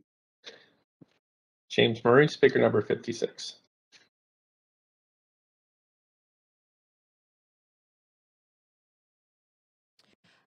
Mayor Stewart, speaker number 56 is not on the line. Okay, thanks very much. We'll move to speaker number 57, Chris Milne. No, not on the line. Thank you. We'll go to 58, Mark Battersby. Hi, I am on the line. Okay, great. Up to 5 minutes. Thanks for calling in. I want to speak to sort of a general concept here, which I think gets lost in all this talk about densification, which is the issue is not storing people in houses somewhere. It's creating a livable environment for everyone. And the doctor who brought up the issue of health and well-being, I thought really nailed something. The issue of livability and the infrastructure for livability should be the first question. So, for example, this particular development that's proposed is apparently not going to pay even the minimal amount required to maintain the same level of community and infrastructure support. People have noted that the schools are not adequate for this development, but what about community centers? What about parks? Fairview has a park deficit. There's no parks there. Is the city going to provide the parks? No, it's not being funded from the development levies or the community amenities. Community centers. All these things, and I can't resist, of course, Vancouver, beaches. All these things are what makes Vancouver the desirable, wonderful place to live, but it requires that the increasing densification be supported by appropriate infrastructure. And that is not inexpensive, but it's required, and developers can't dodge these obligations and essentially impose them on the community. Secondly, I want to speak to this issue of democratic deficit. I have to say, I'm sure Council and Mayor, I'm sure you too, you have to be impressed by the quality of participation in these events. If these people were involved at the beginning of the process rather than now at the end, you would have had a much more sensible development. You would have had a much more amiable situation. And I cite as an example one that I know very well, and some of the councillors do also, the Arbutus Walk, which community was involved in from the very beginning, way before any development proposals were put forward. And we have probably one of the most livable, somewhat densified areas in Vancouver. So I suggest in the long run, and maybe the Broadway plan is an opportunity, that they involve communities not at the end or the proposal, but right at the very beginning in the development of these processes. You have so much informed and sensible and well-informed people out there to tap into. Let's renew democracy in Vancouver while we're also densifying. Those are my remarks. Thank you. Thank you. I don't see any questions for you, so we are going to move to the next speaker. Just a reminder for those of you who may have missed your turn at the end of the council meeting, I guess it'll be on Thursday, I will call 3 times for anybody that would like to speak to this item, and that information will be circulated for the public to see. We have speaker number 59, Ashkan Ranavardi. Hello, Mayor and Council. Can you hear me? Sure can. Up to 5 minutes, please. Perfect. My name is Ashkan, and I live in Vancouver, BC. I've grown up in Metro Vancouver my entire life, and am currently attending BCIT as a full-time student. And I'm also currently a renter in Vancouver. I've taken time outside of my studies tonight to show my strong support for this project and encourage you to vote in favor. I have an exam tomorrow morning at 8:30 a.m., so I'll keep my comments brief. You have heard from so many speakers today calling in support of this rezoning, and I am one of them.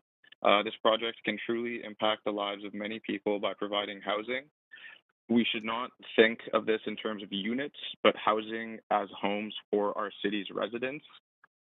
You're well aware that for young people like myself, despite having been born and raised in Vancouver, we're being pushed farther and farther out of the city. It's become hard to imagine that I'll have the option of living close to home near my parents. In regards to limiting the height, as a speaker mentioned, it would prevent home attainment for people like myself. I strongly disagree that we should limit this development to 10 or even 20 stories. We need mass density above rapid transit to usher in a green living practice that also provides much needed secure rental units. Our City Council can take action today and show their commitment to addressing the housing crisis and standing up for renters like me and the roughly 55% of Vancouverites who rent by voting in support of this proposal. This can be a standout housing action by Council, and I urge you to vote in favor. Thank you for your time and listening to me. Thank you. I don't see any questions for you, so we'll move to speaker number 60. Freya Sorolis. Speaker 60 has withdrawn. Thank you, clerks. 61, speaker 61, Marlene W. Hello. Hi there. Can we have your Hello, full can you hear name, me? please? Yes, we It's can. Marlene Can we have your Wickman. full Marlene Wickman. Hi. Wickman. Hi. Thank you very much. Good morning, Mayor. Good morning, or sorry, I skipped ahead. Good evening, Mayor and councillors. I'm Marlene from Vancouver, and I oppose this project. I'm inspired by the work of the Fairview South Granville Action Committee and Kitsilano Coalition. 1477 West Broadway is a precedent-setting 39-story building proposed ahead of the Broadway plan. Construction has already started, and there's an application for rezoning. This is a bold proposition.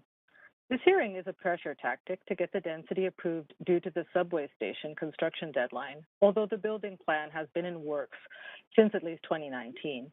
It is highly probable that a foundation for a 39-story building has already been made and a prompt approval is expected, since it is unusual for council to refuse a building proposal. This project brings up a number of ethical and quality of life altering issues that require consideration ahead of the Broadway plan. Mayor Stewart has said that Vancouver needs a bold plan to deal with the housing crisis. 1477 West Broadway makes an excellent case study for setting and enforcing expectations for buildings of such great height and density. So, Mayor and councillors, be bold and make your requests now. The COB staff report included these phrases: vibrant, eclectic, and walkable mixed-use area, hubs of round-the-clock vitality, important urban placemaker for this area, visible from many significant public places on the downtown peninsula. For-profit affordable rental housing does not necessarily create rental units that are affordable to all Vancouver residents. My responses to these comments are: 1, appearance. The building is distinctive for the moment due to its height, but that's all. It isn't an urban design placemaker. There is nothing romantic or fantastic here. There's not much to view from downtown. It doesn't create excitement for the 2030 Winter Olympic Games bid. If the Broadway plan wants Broadway to become a great street, there should be great-looking buildings. Maybe that's why this building is being promoted ahead of the Broadway plan. 2, function. A subway station is not a place for round-the-clock vitality. It needs to have a protective and stable population to dissuade criminal activity. So no bars, no convenience stores.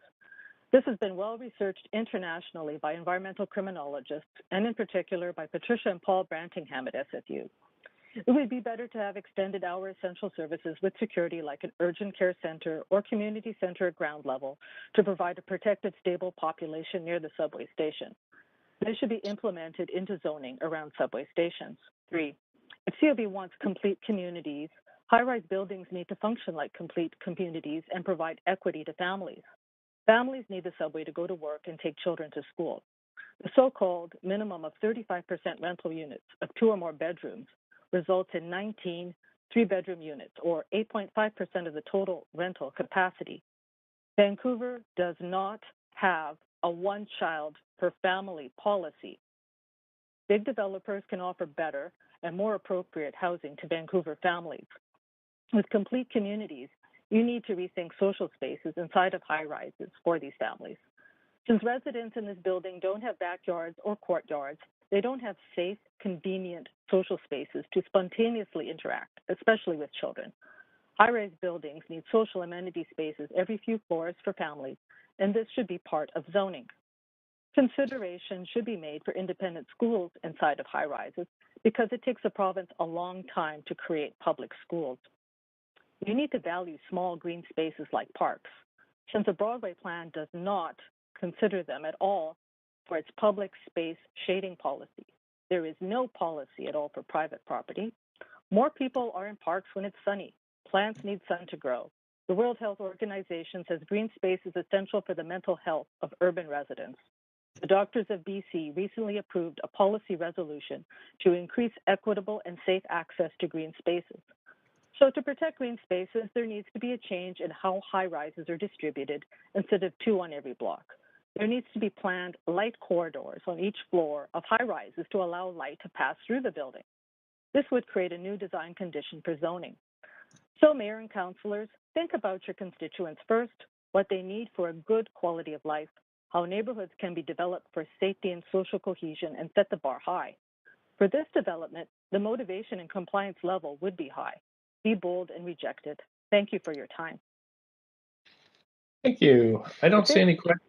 Yeah, thanks. I don't see any questions for you, so we're going to move on to, Councillor Hardwick, up to 5 minutes. Sorry, I thought I was on there. That was a interesting take. Well, I have to offer something new. Well, your parting remarks to us were to reject. But something's got to happen on this site. So what would you do?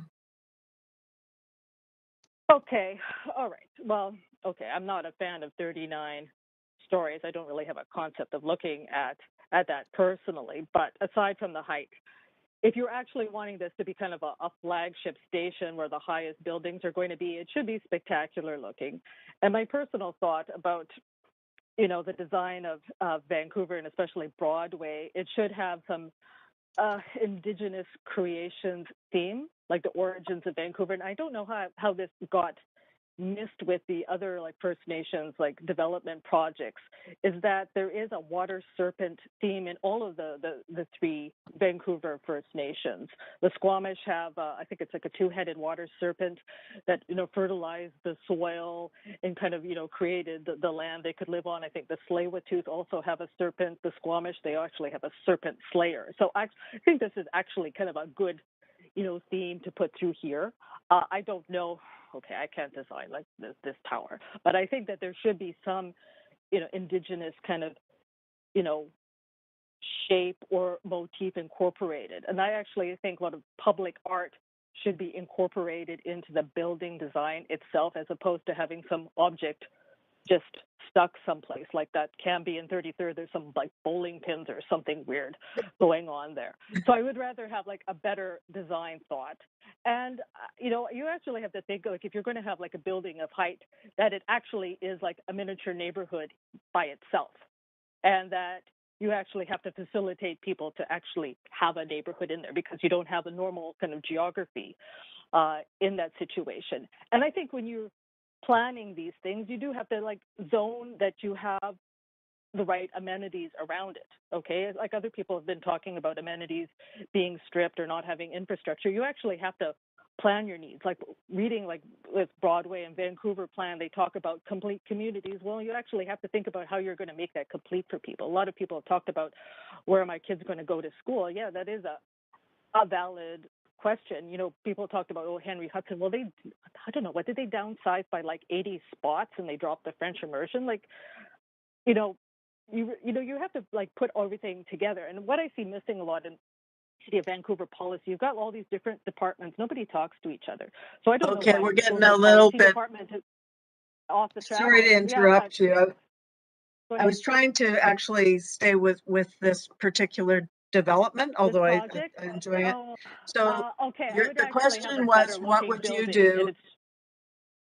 What I got from it was flagship with an Indigenous theme. Yes.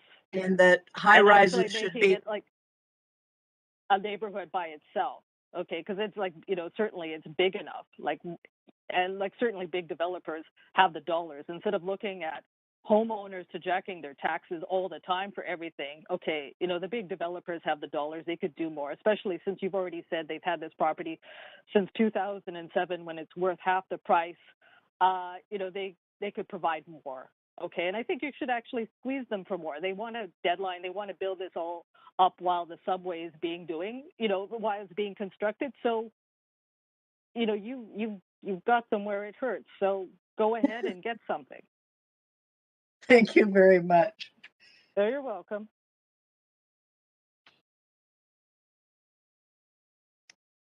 Okay, Council, we're coming to the end of tonight with just about 13 minutes left. We do have 1, 2, 3, 4, 5, 6, 7 speakers on the list, and then once we do the call, there may be many more. Just wanted to point that out. If people have points of procedure, I'm happy to hear those orally. Mayor Stewart, my name is on the queue to speak. Okay. I'm wondering if now would be an appropriate time to move a motion to extend past 10 p.m. to hear from the remaining speakers and close the speakers list and refer debate and decision to the next unfinished business on the next council meeting date, though I'm certainly open to hearing from the clerks. I know many of our schedules are packed, so if there's a best time to refer, open to that. Okay, so we have a motion then to extend to hear the remainder of the speakers this evening, and then refer debate and decision to a future date, which will be named by the clerk. Do we have a seconder for that motion? I have a point of information, Mayor, prior to that. Yep. Not really points of information time. We have to have a motion on the floor for you to have the floor and to ask it. So I'm just going to ask if there's a seconder for this motion. I don't have a seconder. So does anybody else have a motion they'd like to move?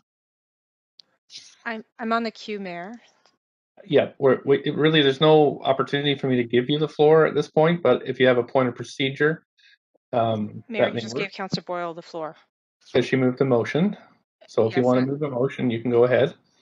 Well, I'm going to move a motion to seek information from the clerks about the council public hearing reserve scheduled for tomorrow from 3 to 5. Said it's not a motion, but It's a point a of motion for procedure. information. Yeah, there's no motions for information. So you have a point of procedure, which is what are you asking? Well, no, it's not a point of procedure. It's actually a point of information. I'm seeking clarification as to whether there is a public hearing reserve in our calendars from 3 to 5 tomorrow, because it's hard to handle Councillor Boyle's motion without knowing that. Yeah, there is. Perhaps the clerks could clarify what, as a point of procedure, what the council reserves are, upcoming council reserves. The reserve that was scheduled for tomorrow from 3 to 5 is no longer in the calendar. It's been canceled. The next reserve is April 21st, Thursday, April 21st, from 6 to 10 p.m. The next council meeting is the 26th, and so debate and decision could be moved to unfinished business on that council meeting if we complete our speakers. I'm happy to entertain that motion now that we have clarification on the dates. So you're moving a motion to hear the remaining speakers this evening and then refer debate and decision to the council meeting of April 26th. Okay. I'm happy to second that, Councillor Boyle. Okay, now we have a lot of information. 1 second here. I'm going to move us to the main queue. Mayor, I was on the queue after Councillor Dominato for point of procedure. Yes, you can come back to that, but actually, point of procedures you can ask orally if you like, but we're now on the main queue. We can debate whether or not we're going to extend. Councillor Kirby-Young, you have up to 5 minutes. I have a point of procedure, and I was just wondering if the clerk could advise why tomorrow's reserve was canceled in the afternoon. That is a point of information from the floor. Go ahead, clerks. Do you have an explanation as to why it was canceled? This was never slated for that time. Okay. It was, from my understanding, it was if the council or the standing committee had carried over.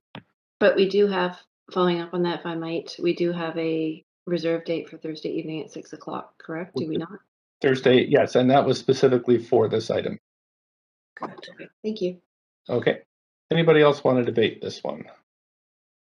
I would like to suggest that there are too many speakers, and I think it's a I'll better. put you on the queue, Councillor Hardwick. There you go, up to 5 minutes. Sorry, I thought I was there, but yeah, I think we're coming up on 10 o'clock, and this is supposed to be an off-council week. I appreciate that, but this is an important item. There are more speakers than I think we can get through properly this evening. We have a reserve on Thursday starting at 6. We can complete the speakers and have debate and decision then without killing ourselves tonight. Okay, thanks so much. I don't see anybody else in the queue, so we do have division, so I will call for a recorded vote on this one.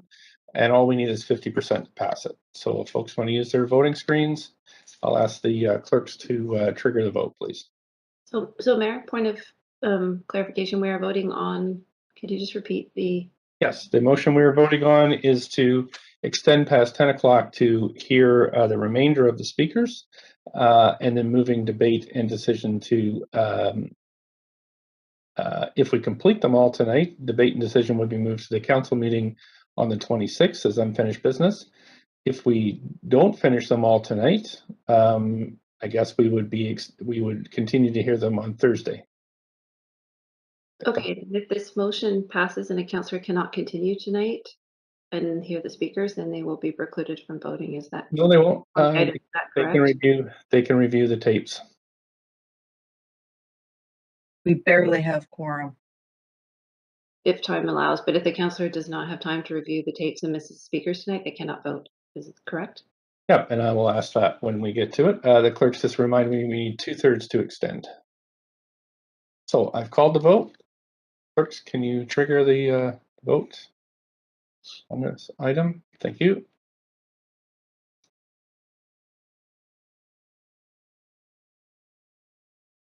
Councillor DeGenova.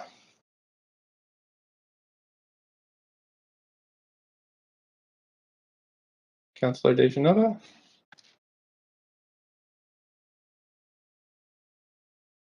Clerks, is Councillor DeGenova on the call? No, we're just marking her as absent. Okay, I do think that has failed though. So we have failed to extend. And because we only have 5 minutes left and we usually have questions for speakers, I think that's probably a good time to just recess now. And we will continue hearing from speakers on Thursday evening, starting at 6 p.m. And I think, Council, we should be prepared to, because we have that whole evening, to make our decision on that night. So if we can. Okay, great. So thanks so much. We are recessed. Thanks very much to the clerks and staff and everybody who participated this evening. And we'll see you on Thursday at 6 p.m. Good night, everybody.